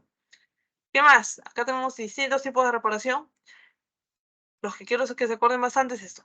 Reparación por escisión de bases y reparación por escisión de nucleótidos. Y también el mismatch repair, ¿ya? Acá está. Estas son las tres. Ver, base, excision, repair, ¿ya? Inner, nucleótido, excision, repair. ¿Por qué se le dice así? Simplemente por la longitud del daño, ¿ya? De la mutación. Si el daño mide menos de 2 nanómetros, entonces ver. O sea, se repara mediante el mecanismo de ver. Y el NER mediante el mecanismo de NER. No, este es sencillo, también similar, ¿no? Solo que acá tienen otros casos como el de el dímero de timina, ¿no es cierto? Bueno, porque lo va a torcer y eso genera que el daño sea mucho más largo porque también es daño que no esté cerca, ya estas otras bases nitrogenadas, ¿no es cierto?, cerca a su otra cadena de ADN, ¿ya? Entonces, básicamente se trata de eso, ¿ya? Acuérdense de esto, ver INER y mismatch repair, ¿qué es lo que pasa acá? ¿No es cierto? Hay error en ambos lados, ¿no es cierto? ¿Qué es lo que va a pasar? Si hay error en ambos lados, ¿cómo voy a poder definir, guiarme, ¿no? Más o menos. O más que hay error en ambos lados. Es que hay una confusión, porque justo se acaba eh, de generar esta cadena. Es una cadena nueva. Por lo tanto, si hay una replicación reciente, hay una cadena nueva y una cadena antigua, ¿ya? Entonces, la cadena antigua, ¿cómo la reconocemos? Que probablemente sea la que esté correcta, con el CH3, porque va a tener grupo metilo. Entonces, esa era la otra función del metilo que quería que se acuerden, ¿no es cierto? Identificar a cadenas antiguas para que mediante el mecanismo de mismatch repair, ¿no es cierto?, se pueda reparar. Y bueno, pues acá estamos, es lo mismo, ¿no es cierto? Y esto, no se olviden, porque también viene xerodermia pigmentosa, ¿ya? Se corrige, o bueno, pues, cedremos muy bien esa enfermedad, xerodermia pigmentosa que está por aquí, porque estas personas, ¿no es cierto?, tienen un defecto en la reparación de tipo NER. ¿Qué más? La enfermedad de Cockayne también, ¿no? Tienen patológico de una parte del sistema de reparación NER. Lo mismo con la tricotiodistrofia, ¿no es cierto? Otros como lo que vendría a ser el cáncer colorectal hereditario no polipósico, ¿no es cierto? También está por acá.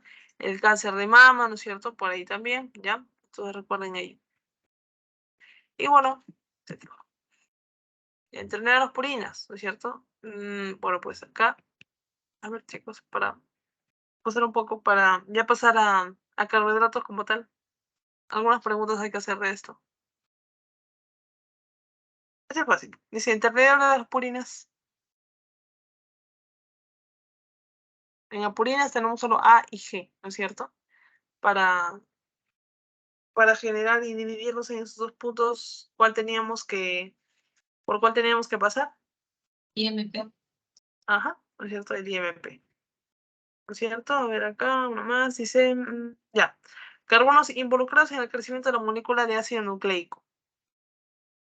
3 y 5. 3 y 5.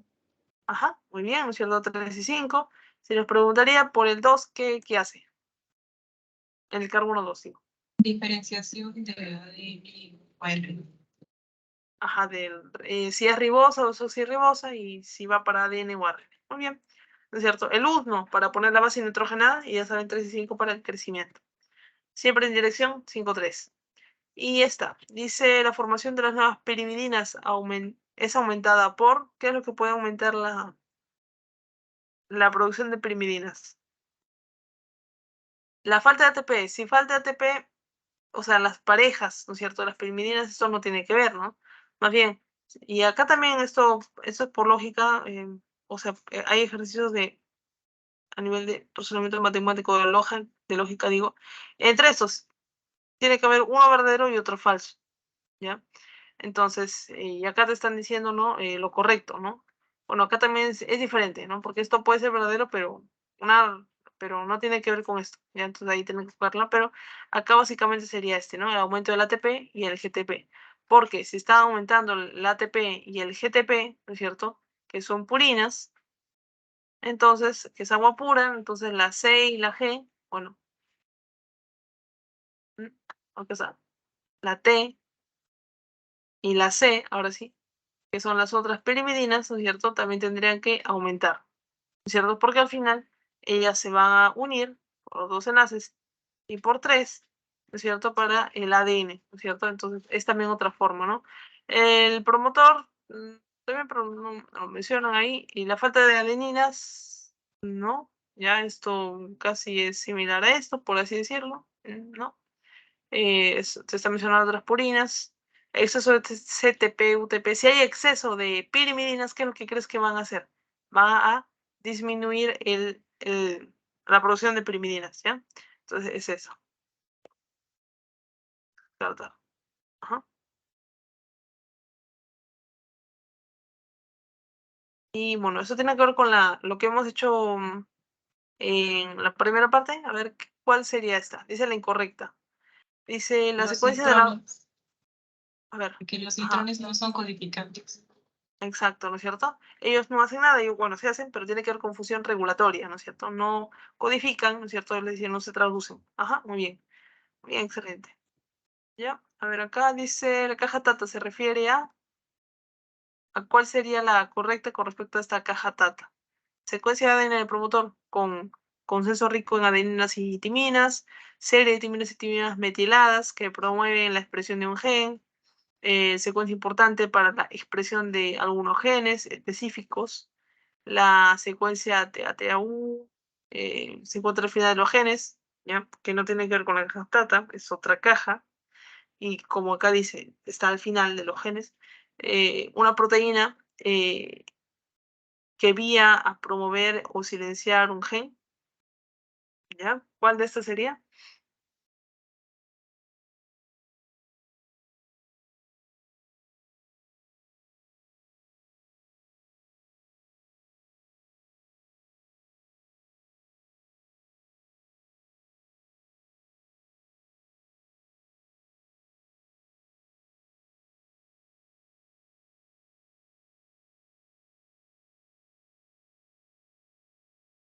A ver, ahí está. Secuencia de en el ADN promotor con consenso de rico en adenas y timinas. ¿Y por qué no la primera? ¿No?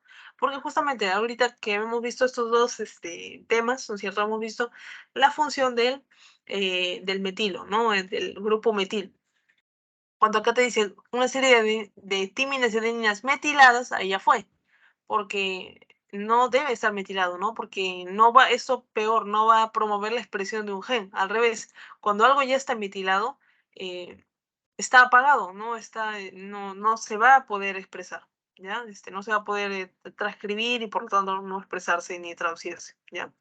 Y la última, a ver, acá dice la fluoroquinolonas en infecciones bacterianas o el irinotecan en cáncer. ¿ya? O sea, son cosas que le ponen ahí, les explican un poco y luego le aplican ácidos nucleicos. Son antibióticos, ¿ya? Que impiden el avance en la maquinaria de la replicación, porque se genera una fuerza de enrollamiento que tiene que ser liberada. Entonces, estas moléculas, ¿a qué enzima están inhibiendo? Dice que esta enzima... Ajá, muy bien, porque ella tiene que encargarse de evitar el superenrollamiento, ¿no es cierto? Entonces la topoisomerasa. Muy bien, ya. Entonces ahí nos vamos a pasar directamente al 3, ¿ya? Carbohidratos 3, que era era uno de los más demandados, ¿ya? Acá está. Muy bien, entonces comenzamos con esto. Bueno, con respecto a la fosforilación oxidativa, ¿no? Eso ya, básicamente, ¿qué es? Fosforilación oxidativa. Mediante la fosforilación, ¿no es cierto? Más bien, mediante procesos oxidativos, procesos redox, ¿no es cierto? Que involucran protones y electrones, ¿no es cierto? Por ahí están los electrones, ¿no es cierto? Nadando por ahí y los protones siendo bombeados hacia el espacio intermembrana de la mitocondria, ¿no es cierto? ¿Qué es lo que va a pasar? Que se vaya a generar una superfuerza acá, mucha energía en esta enzima ATPasa, ¿no es cierto? Y tenga la suficiente energía para poder pegar un ADP con un fósforo inorgánico y generar ATP, ¿ya? Entonces, ¿qué estás haciendo ahí? Estás fosforilando, ¿no es cierto? Porque estás pegándole un fósforo al ADP, ¿no? Y estás generando energía, ¿no? A través de procesos oxidativos, ¿ya? Producción oxidativa. ¿Y dónde se da esto? En la cadena de transporte de electrones. ¿Dónde está esa cadena de transporte de electrones? Es esto, ¿no es cierto? 1, 2, 3, 4 complejos, ahí también está el citocromo, ¿no? Ahorita lo vamos a ver, ¿no? Y básicamente, ¿no es cierto? ¿Cómo llegaron ahí? ¿No es cierto? Mediante esos transportadores de electrones. ¿Quiénes eran? NADH y FADH2, ¿ya? Yo les digo que se acuerden de eso como si fueran carretas llenas y vacías. El FADH2, y me voy a ir a la otra de carbohidratos 1, el... Está acá. Ya, está en carbohidratos 2. Acá está. Viene en esta esquina, ¿ya? El NADH, solo me interesa esta esquina. El NAD+ va a ser una carreta vacía, ¿ya? Que no tiene electrones. Cuando se le coloca electrones se va a volver NADH+, ¿ya? Y si hablamos de transferencia de electrones, ya estamos hablando ahí de reacción redox. Uno está ganando electrones, ¿no es cierto? Que se está oxidando y se está reduciendo en NADH cuando pasa NAD+, cuando está perdiendo los electrones y esta carreta se vuelve vacía. Ya carreta vacía, carreta llena, ¿ya? ¿Estos de dónde vienen, no es cierto? ¿Cómo llegaron hasta allá la cadena de transporte de electrones? Simplemente por acá vamos a ver que este es un ejemplo rápido de la glucólisis, ¿no es cierto? Y con este láser podemos encontrar esto, que luego de todos estos pasos de la glucólisis, mira ahí lo que está en rojo, ¿no es cierto? Lo que es lo importante, hay dos NADH que se están liberando por acá y por el otro lado también, ya. Entonces se están liberando dos NADH y ¿a dónde se van? Significa que por acá han recolectado electrones y se los van a llevar a algún lugar. Van a pasar por estas lanzaderas, acá están los NADH, y para pasar por medio de la mitocondria, la membrana mitocondrial, para entrar, es decir, y llevar los electrones del citoplasma a la mitocondria, ¿qué es lo que tiene que hacer?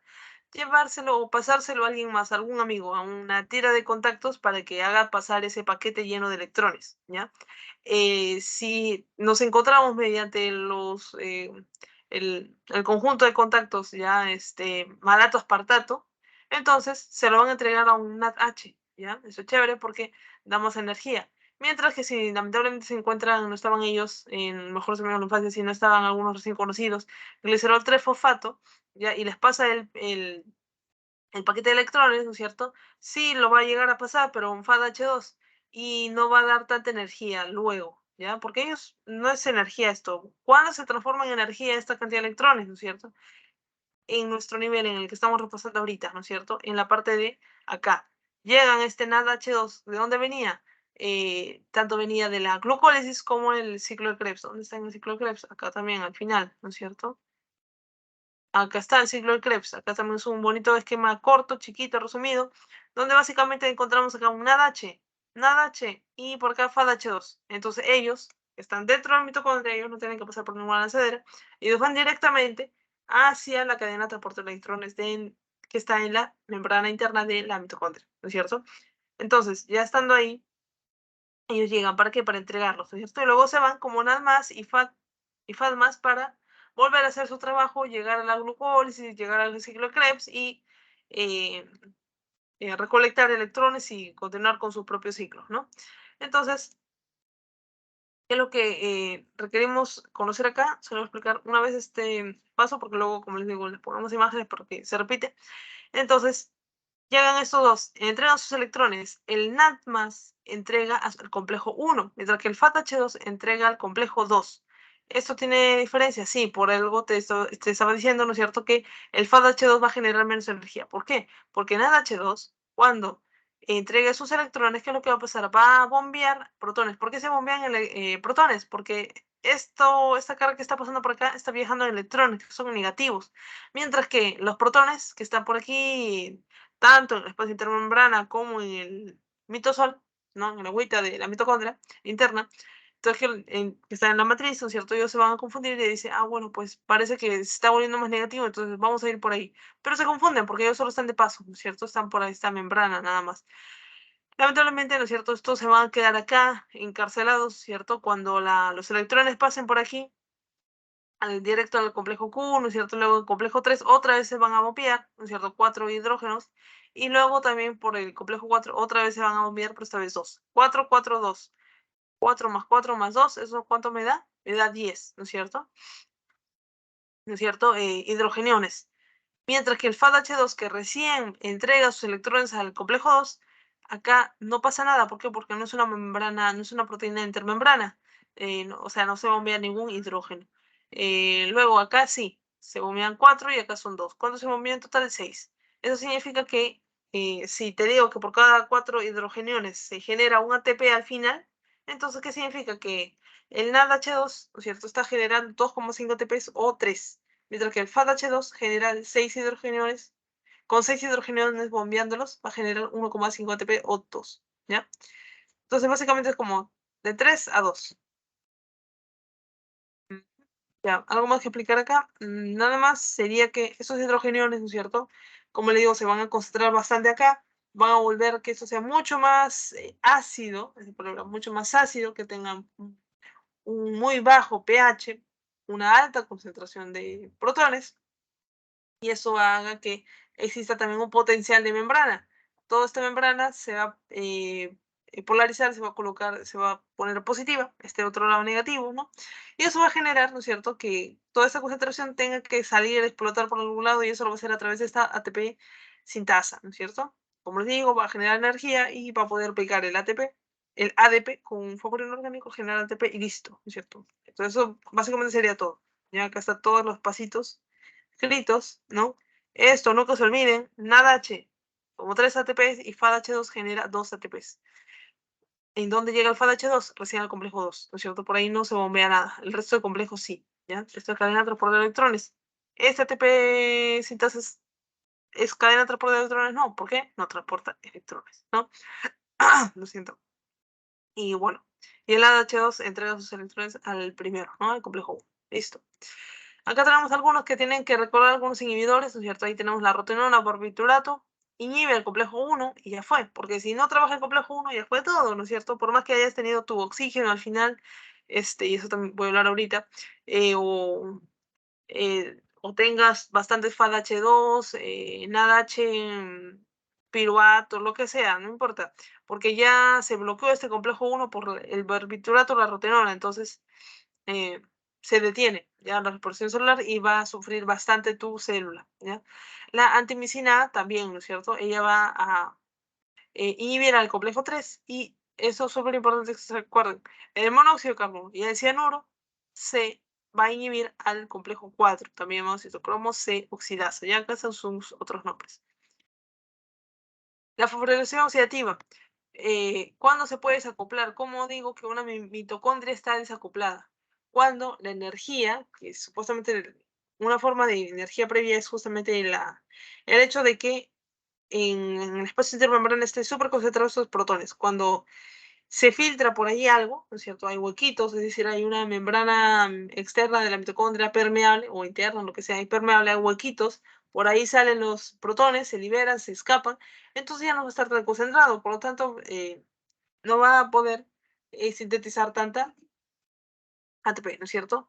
¿Qué más? Tenemos a esta relación, ¿no es cierto? NADH, FADH2, ¿no es cierto? Tenemos a los desacopladores de fosforilación oxidativa que hacen justamente esto, ¿no es cierto? Que se pierda por medio de calor porque hacen más permeable la membrana. ¿Quiénes van a ser eso? El 2,4-nitroferol y el dicumarol. Y ellos van a ser los dos principales desacopladores de la membrana. También tenemos a la oligomicina que puede afectar y bloquear a esta ATP sintasa o la atractilócido, ya que va a afectar a un transportador, ¿no? Que básicamente es un intercambiador de ADP con ATP. Ya. Teoría, hipótesis quimosmóticas, ¿no? Básicamente tiene que ver, ¿no es cierto?, con que se va a liberar, ¿no es cierto?, se va a generar energía, ¿no es cierto?, con el ATP sintasa, ¿no? Luego de que estos electrones, ¿no es cierto?, pasaron por todas estas cadenas de protón, esta cadena de transporte de electrones, ¿no es cierto?, se bombean los hidrógenos, ¿no? Todo lo que ya hemos comentado, ¿no es cierto? Eso hace que haya una potencial de membrana, ¿no es cierto? Menos pH, más ácido, ¿no es cierto? Más concentración de hidrogeniones, hace que haya energía, se fosforila ATP y listo, ¿no es cierto? Pero algo que nos faltaba recordar era el agua metabólica, ¿ya? Que está por acá, el HO2. Un concepto importante de este tema que no debemos olvidar es que el oxígeno es el último aceptor de electrones, porque ya, todo bonito, ¿no? Ellos esos FADH2, NADH2 los secuestraron de sus moléculas, los llevan a un lugar bonito para que pasen por las cadenas de transporte de electrones, pero ¿a dónde llegan esos electrones? ¿No es cierto? ¿Dónde? Al oxígeno. Este es el último aceptor, el que los va a aceptar tal y como uno para poder, para que puedan estar como agua, ya se convierte luego, acá no está la reacción completa ya, pero va a formar luego agua. Entonces, el último aceptor de los electrones van a ser el oxígeno, y de ahí se va a formar el agua metabólica, ¿ya? Listo.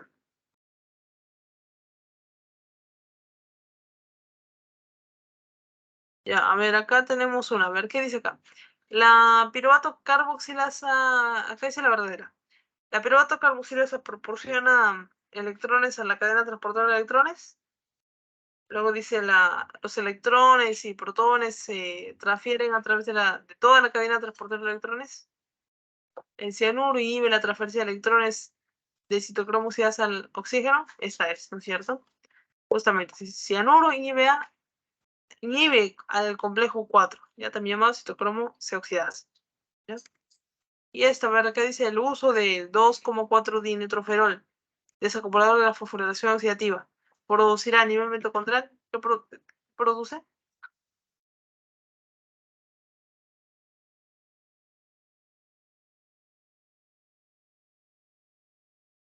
Liberación de energía como calor. Exacto, ¿no es cierto? Una pérdida como calor, ¿no? Esa es la respuesta.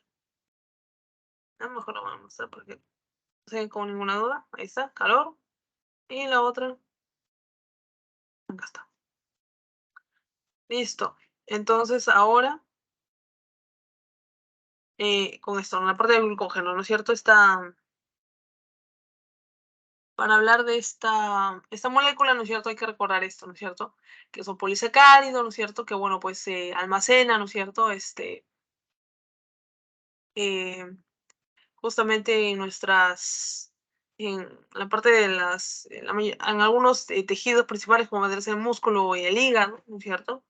¿Por qué en el músculo más? Porque el músculo necesita para sí mismo, ¿no es cierto? Por correr, etcétera, lo que sea, caminar incluso, ¿no? Requiere de justamente contracción muscular. Eso requiere energía. ¿Y de dónde viene la energía? Del ATP. ¿Cómo generamos ATP? ¿No es cierto? Uno de los ejemplos es la respiración celular, ¿no es cierto? Para la respiración celular necesitamos glucosa.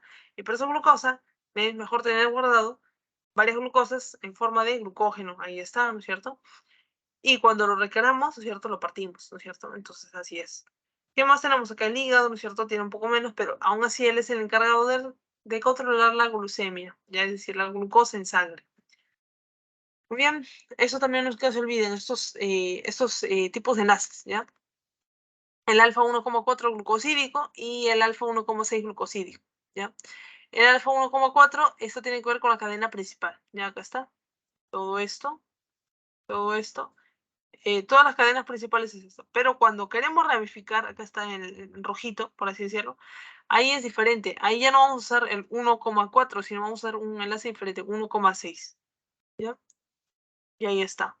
Estos enlaces son 1,4, alfa 1,4, y cuando nos vamos hacia arriba es alfa 1,6, ¿ya? No olviden eso. ¿Qué más? Para la síntesis, ¿qué tenemos? Enzimas como la glucógeno sintasa. ¿Qué es lo que hace ella? ¿No es cierto? Pegar una ODP de glucosa a una molécula de glucógeno ya hecha, ¿no? Entonces se lo pega, ¿no es cierto? Y este glucógeno es más grande, ahora es glucógeno N, pero más 1, ¿ya? El enlace, ¿no es cierto?, que va a generar es de tipo 1,4, es decir, en la cadena principal, ¿ya? También tenemos a la enzima ramificante, que ¿qué es lo que va a hacer? Ella va a cortar una rama que ya había, ¿no es cierto? Y va a generar, o una cadena principal que ya había, y va a generar una rama más, por eso se llama ramificante. Por lo tanto, ¿qué tipo de enlace va a generar? O va a usar el 1,6, alfa 1,6, ¿no? Y tanto la glucógeno sintetasa como la ramificante van a sintetizar al glucógeno, ¿ya? Con respecto a la degradación que tenemos, que el glucógeno podemos degradarlo por medio de la fosforilasa A. ¿Qué es lo que va a hacer ella? Le va a pegar, ¿no es cierto? Ya, acá está.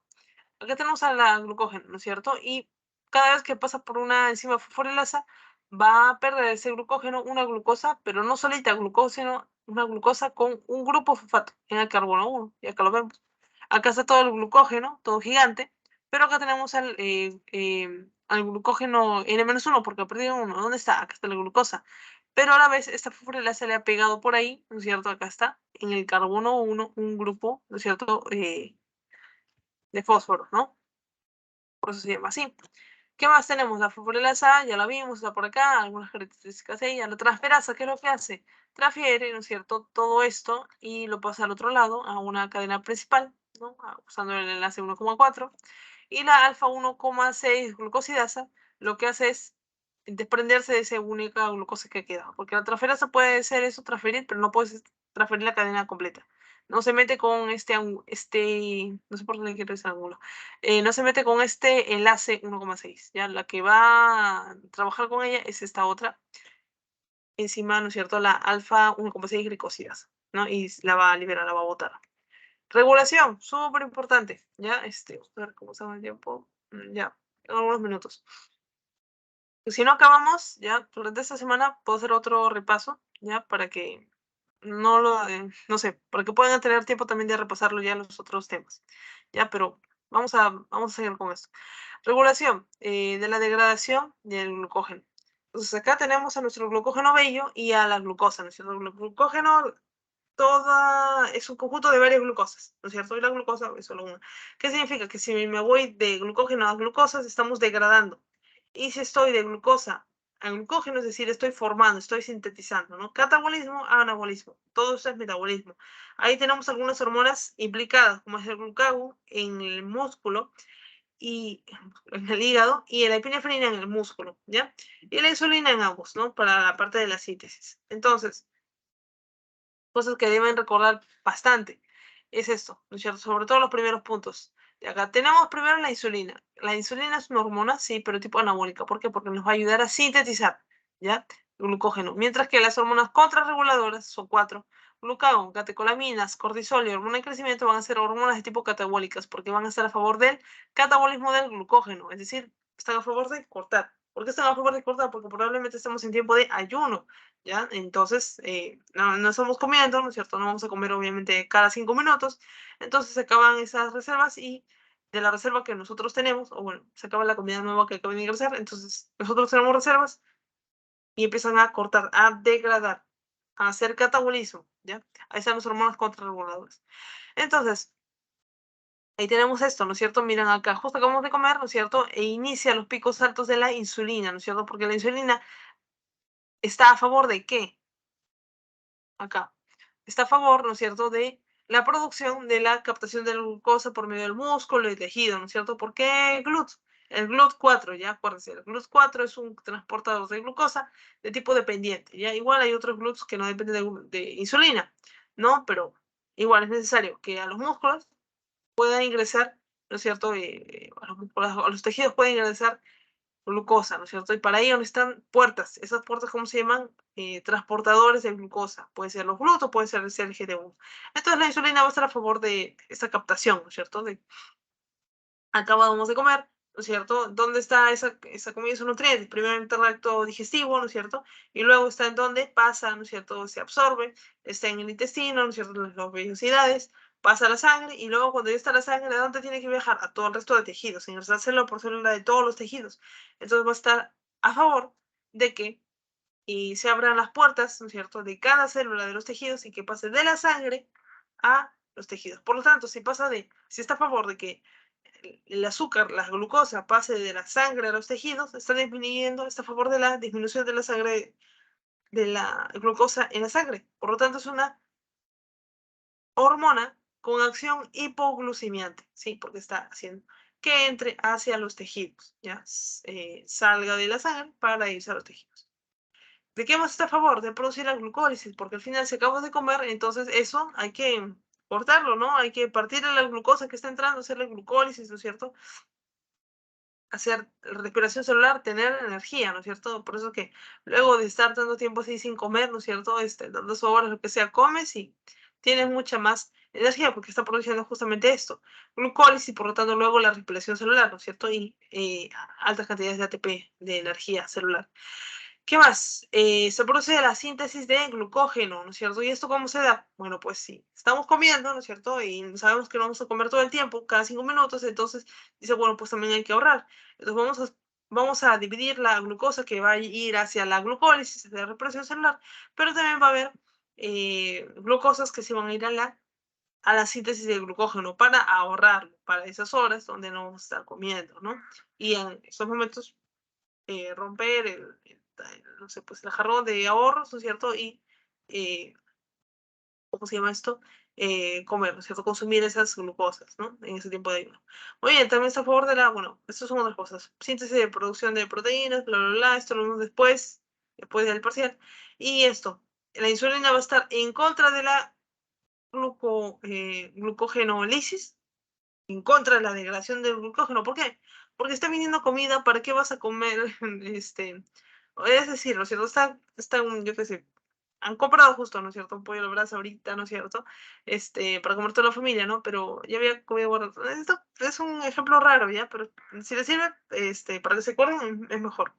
Ya, entonces, alguna comida que quedó, ¿no es cierto? Pero esto está calientito, es nuevo y alguien de la familia que lo acaba de comprar, hay que comer esto, ¿no? Y eso ya será para la cena, ¿no? No digo que lo van a botar, lo van a comer, pero después, ¿no es cierto? Entonces, ¿qué es lo que va a pasar? Esa comida que tenían de reserva, ¿qué cosa es? Es el glucógeno, ¿ya? Que lo van a seguir manteniendo de reserva, ya supongamos que en vez de comida así que sea, yo que sé, reservas de durazno, conservas, ¿ya? O algo que se puede reservar, ¿no? Todo eso va a seguir esperando hasta que no sea un momento donde justo acaba de llegar comida nueva, ¿no? En este caso, glucosas nuevas. Y otro, gluconeogenia, ¿no es cierto? ¿Por qué va a estar en contra de la gluconeogenia? Porque ese es el siguiente paso. Cuando estamos en el ayuno, primero lo que queremos hacer es romper nuestro glucógeno y cuando ya no nos queda glucógeno o ya se está acabando, hacemos gluconeogénesis. ¿Qué es esto? Producción de nuevo de glucosas de otros biomoléculas que no son carbohidratos, ¿no es cierto? Porque una manera de producir glucosas a partir de un carbohidrato es degradar el glucógeno. Pero si ya se nos acabó, tenemos que degradar otras cosas. Entonces ahí entran las proteínas, los lípidos, ¿no es cierto? Y empezamos a crear glucosas. Pero eso es después incluso, ¿no? Horas después. Entonces también va a estar en contra, porque la insulina no trabaja en ese momento. La insulina trabaja cuando acabamos de comer, ¿ya? Entonces esto, que manejen esto, no sé, por delante, por detrás, arriba, debajo, lo que sea. Ya, tiene que manejar esto bien. Ya todo ello. ¿Qué más? Y bueno, pues por lo tanto, la acción hiperglicemiante va a tener glucagón, adrenalina, cortisol, hormona de crecimiento, porque cuando ya estamos en ayuno, ¿no? Y ya se acaban las glucosas, lo primero que tenemos que hacer es atacar al glucógeno, ¿no es cierto? Romperlo. Y para ello, ¿en dónde lo van a hacer, no es cierto? En las células, ¿no es cierto? En el hígado, ¿no es cierto? En el propio músculo, ¿no es cierto? Y eso a través de ¿qué? De hormonas. Ahí entra el glucagón y la adrenalina principalmente, ¿no? Y luego ya horas después la gluconeogénesis, ¿no? Por eso es que la glucosa se mantiene aún así, o sea, baja, pero no baja tanto, ¿no? Porque ahí interviene primero la etapa preprandial con la insulina alto y luego el glucagón, ¿no es cierto? Que se eleva, ¿no es cierto? En tiempo ya en ayuno, ¿no es cierto? Produciendo primero la glucogenólisis, degradación del glucógeno, y luego la gluconeogénesis. Acá está. Glucagón va a estar a favor de qué? Del adeninato ciclasa, ¿no es cierto? ¿A favor de qué no? Va a activar la adeninato ciclasa. ¿Qué es eso? Adeninato ciclasa. Esto es para repasar carbohidratos 1. En el carbohidratos 1 habíamos hablado que para en las vías de señalización, ¿ya? Donde a la célula le llega un mensajero, ya a ver, acá está, en el carbohidratos 1.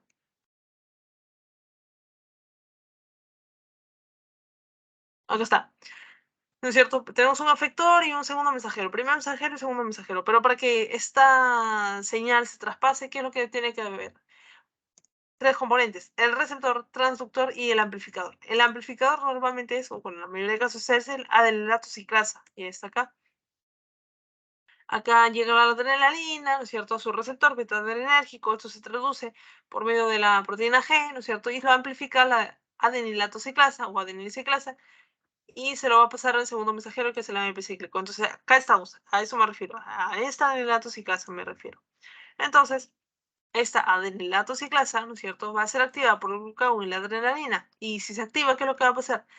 Va a dar el mensaje al segundo mensajero, AMP cíclico, y esto va a hacer que se active la proteína quinasa. ¿Y qué hay con ello? ¿No es cierto? ¿Qué importa que se active ella? Bueno, es muy importante porque, miren, estamos partiendo de que ellas son las que lo activan y la que lo inhibe es la insulina.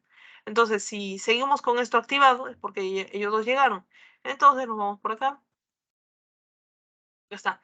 En el hígado, si la proteína quinasa se activó, ¿qué va a pasar con ellos? ¿Se terminó ahí? No. Esta proteína quinasa va a activar a la fosforilasa quinasa, que está bien activa, ahora se activa.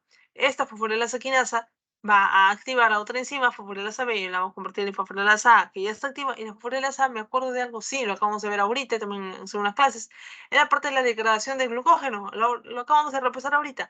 Fosforilasa A es una enzima implicada en la degradación del glucógeno. Por lo tanto, acá vemos el glucógeno y mira lo que le hace, lo va a partir en glucosas 1-fosfato, lo está degradando. Entonces, el glucagón que llegó antes con las catecolaminas, la adrenalina, ¿no es cierto?, van a estar a favor de activar a la AMP-cic, adenilato ciclasa, adenilato AMP cíclico, activar a la proteína quinasa A, finalmente activar a la fosforilasa A. ¿Para qué? Para degradar el glucógeno. Entonces, prácticamente, tanto el glucagón como acá está, como la epinefrina, la adrenalina, etcétera, ellas van a estar a favor de la degradación del glucógeno, porque son hormonas que actúan en esos estados, ¿no es cierto?, en estados de ayuno, y tienen esa función, mientras que van a estar en contra de inactivar a la glucógeno sintasa, porque si estás a favor de la degradación, no vas a permitir que haya enzimas que sinteticen glucógeno, que estén ahí trabajando. No, estamos en ayuno, no podemos permitir que se formen por ahí,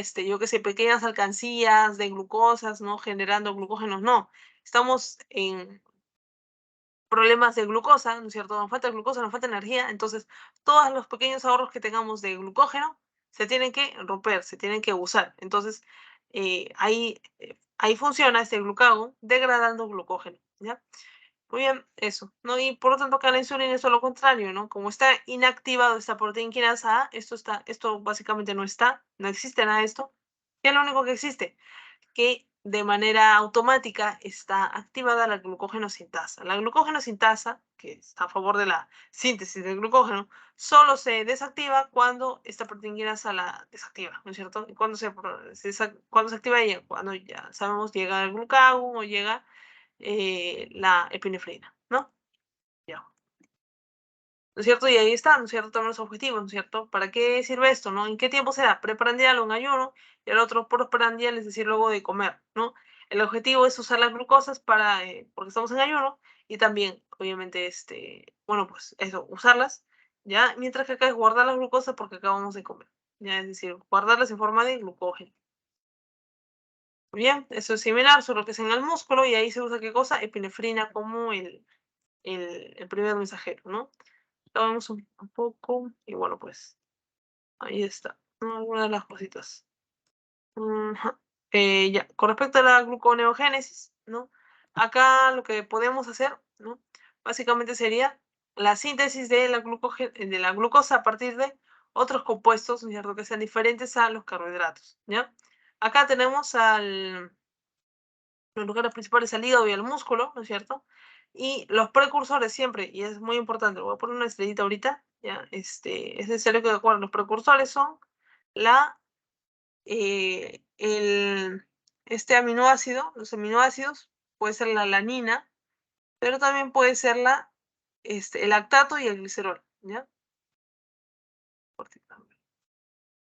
Ah, voy a cambiar el color.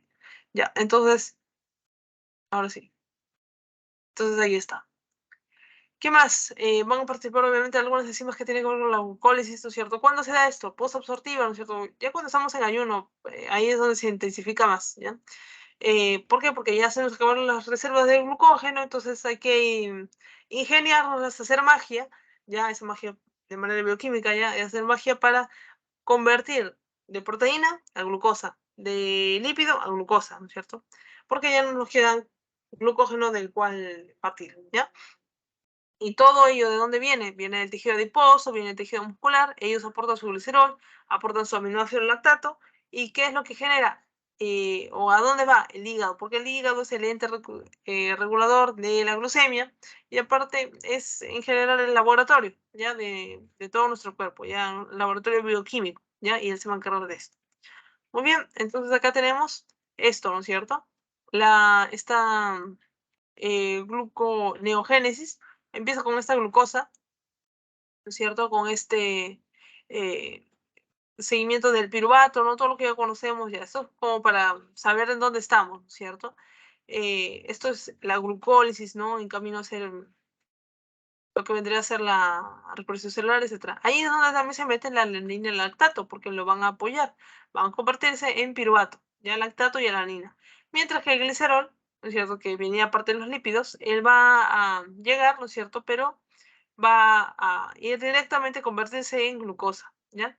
Mientras que los ácidos grasos van a entrar, ¿ya? Pero no van a convertirse en glucosa ni nada, sino que ellos van a regular, ¿ya? Por ahí. Entonces acá sí estamos. El piruvato ya logró entrar a la mitocondria, ¿no es cierto?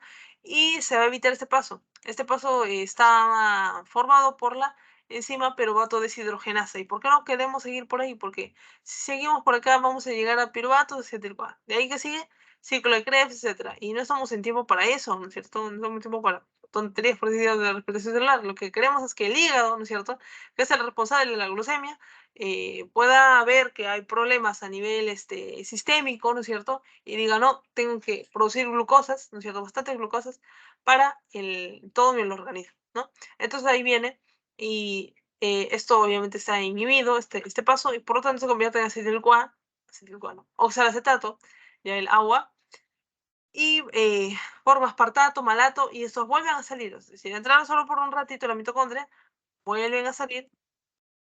¿Y qué es lo que pasa con esto? Se convierte en oxalacetato, en la OA, y por medio de esta enzima PEPC, ya se convierte en fosfoenolpiruvato. Cuando usamos este fosfoenolpiruvato, ya acá simplemente tenemos que hacer la glucólisis, pero en sentido reverso, ¿ya? Y de ahí ya obtenemos glucosa. Entonces, ¿cómo obtenemos glucosa? A partir de esta alanina, de este lactato y de este glicerol. Se convierte en un piruvato y también se puede hacer en ese sentido, ¿ya? Entonces ahí está, acá es el nombre de esta enzima, ¿ya? Y este es un resumen, ¿ya?, de la gluconeogénesis. La glucosa, ¿no es cierto? Mira, o bueno, más bien desde acá. Glicerol, ¿no es cierto? Directamente se convierte en glicerol 3-fosfato, ¿no es cierto? Se convierte en dihidroxiacetona-fosfato y entra directamente en la eh, glucólisis retrógrada, ¿no?, ya, para convertirse en glucosa. Mientras que los aminoácidos como la alanina o el lactato, ¿de dónde viene? Del músculo, ¿no es cierto? Aminoácido porque es parte de proteína, viene del músculo, y lactato porque venía del músculo, porque era necesario, recuerden, para su tipo de de respiración celular, cada uno de ellos, ¿no? Lo voy a poner por acá, rapidísimo. Esto está en carbohidratos 2, me parece. En algunas, no, por acá está arriba, por algunas características diferentes que hay en diferentes tejidos musculares, tejidos, según la glucólisis. Oye, glucólisis según varios tejidos en el músculo. Les decía que se formaba lactato, porque al músculo le conviene, ¿qué cosa? Generar nada más, carretas vacías. ¿Por qué le importa esa carretas vacías? Si eso no tiene que ver con el ciclo de Krebs ni lo que habíamos comentado ahora en fosforilación oxidativa, ¿no? A ellos tiene que llegar NADH, o sea, carretas llenas. ¿Por qué quieren nada más? Porque requieren, ¿no es cierto?, nada más para replicar bastantes veces esta glucólisis y que se repita bastante, porque este formato de glucólisis es mucho más rápido, pese a que aporta menos energía, igual es más rápido que todo el resto de cadenas a fosforilación oxidativa, ciclo de Krebs, bastantes enzimas, bastantes pasos, etcétera, no. Entonces, para ello.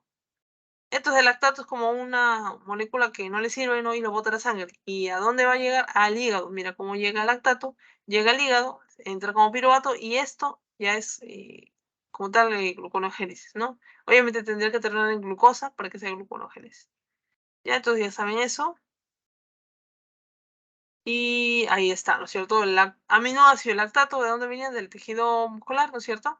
Se convierte en piruvato, ¿no es cierto? Ingresa, luego vuelve a salir, ¿no es cierto? Oxalacetato, pasa por la PEP, se convierte en fosfenopiruvato y termina siendo glucosa. Es decir, del glicerol, aminoácido lactato, obtuvimos glucosa, gluconeogénesis. Ya eso es principalmente, vamos a ver si hay otra imagen por acá. Ya, eso también es importante recordar. Acá está. El glucógeno, ¿no es cierto? Ahí lo tenemos por acá. El glucógeno va a romperse, ¿no es cierto? Y va a generar glucosa 1-fosfato, ¿no es cierto? Por la fosforilasa A, ¿no es cierto? ¿Qué más? Esto vendría a ser básicamente la acá está, glucogenólisis, ¿no es cierto? Degradación del glucógeno. ¿No? Por ahí viene el glucagón y él es el glucagón el que, por medio del AMP cíclico, proteinquinasa A, etcétera, el que hace que este paso se dé, ¿no es cierto? Esto ya lo saben, ¿no? Este pedacito, no, a ver, voy a sombrear, esto se da por esa razón. ¿Qué más? Tenemos a la gluconeogénesis, ¿no es cierto? Esto se da cuando ya se están acabando de reservar el glucógeno. ¿Qué es lo que pasa? Entra el lactato, se convierte en piruvato, ¿no es cierto? Lo que vamos a ver, ¿no es cierto? Se convierte en PEP, se convierte en glucosa y bueno, pues ahí tenemos la glucosa que se puede liberar a la sangre, ¿no? Los aminoácidos también pueden entrar por ahí, ¿no es cierto? Y generar este efecto, ¿no? Y ya está. ¿Y cómo es que pasó de glucosa 6-fosfato a glucosa?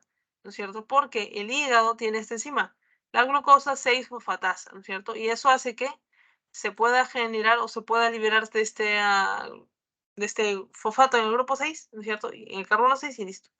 Porque al final el hígado sí es el encargado de controlar la glucosa en sangre, que es lo que requiere. Dar un regalo con complicaciones, es decir, dar un regalo llamado glucosa, con, yo que sé, muchos candados así para que no abra cada célula, no, sino que esté bonito, libre, ¿no es cierto? Una cajita para que se encuentre con una glucosa libre, ¿no? No con una glucosa 6-fosfato, que luego necesitan por ahí una llave para abrir, para romper eso, ¿ya? Muy bien, eso.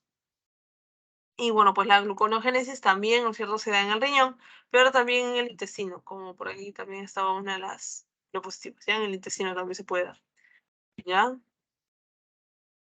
Bien, eso también por último, ¿ya? El ciclo de Cori y el ciclo de la glucosa alanina. Ciclo de Cori, ¿cuándo se da? En la actividad física. ¿De qué se trata? De que el piruvato, ¿no es cierto?, bueno, pues ingresa glucosa al músculo, ¿no es cierto? Él va a querer que se genere, ¿no es cierto?, este piruvato, ¿no? Y luego lo elimina como lactato, ¿no? Eso ya lo sabemos porque lo acabamos de repasar. Lo elimina como lactato. ¿A dónde viaja? Porque no le interesa al músculo, a la sangre y llega hacia el hígado. El hígado lo utiliza y mira, lo convierte en piruvato y luego glucosa 6-fosfato y luego glucosa. ¿Qué es esto? Gluconeogénesis, ¿no es cierto? Lo hizo el hígado. Y esta glucosa llega hacia el músculo, ¿no es cierto? Que también está haciendo ejercicio, etcétera. Y esto es todo un ciclo, ¿ya? Por eso se intensifica con la actividad física. Mientras que la glucosa alanina es cuando ya no hablamos de lactato, sino de alanina, ¿no? Que es un aminoácido. Entonces, por medio de transaminaciones, por ahí se elimina la alanina a la sangre, ¿cierto? Del músculo viene y llega al hígado, esta alanina es su aminoácido, gluconeogénesis por aquí y por allá, acá incluso lo escriben, genera una glucosa, y esa glucosa llega de nuevo al músculo, él lo usa, por medio de la glucólisis genera piruvato, luego por medio de transaminación alanina y se sigue cumpliendo esto. ¿Cuándo se da esto más? En el ayuno, ¿ya? Entonces ahorita les voy a pasar el post-test, ya, para que lo puedan resolver. Y vamos a coordinar otra reunión, algo así, ya, para terminar con los otros temitas que faltan, ¿ya? Entonces voy a terminar. Ahí está. Meter la grabación.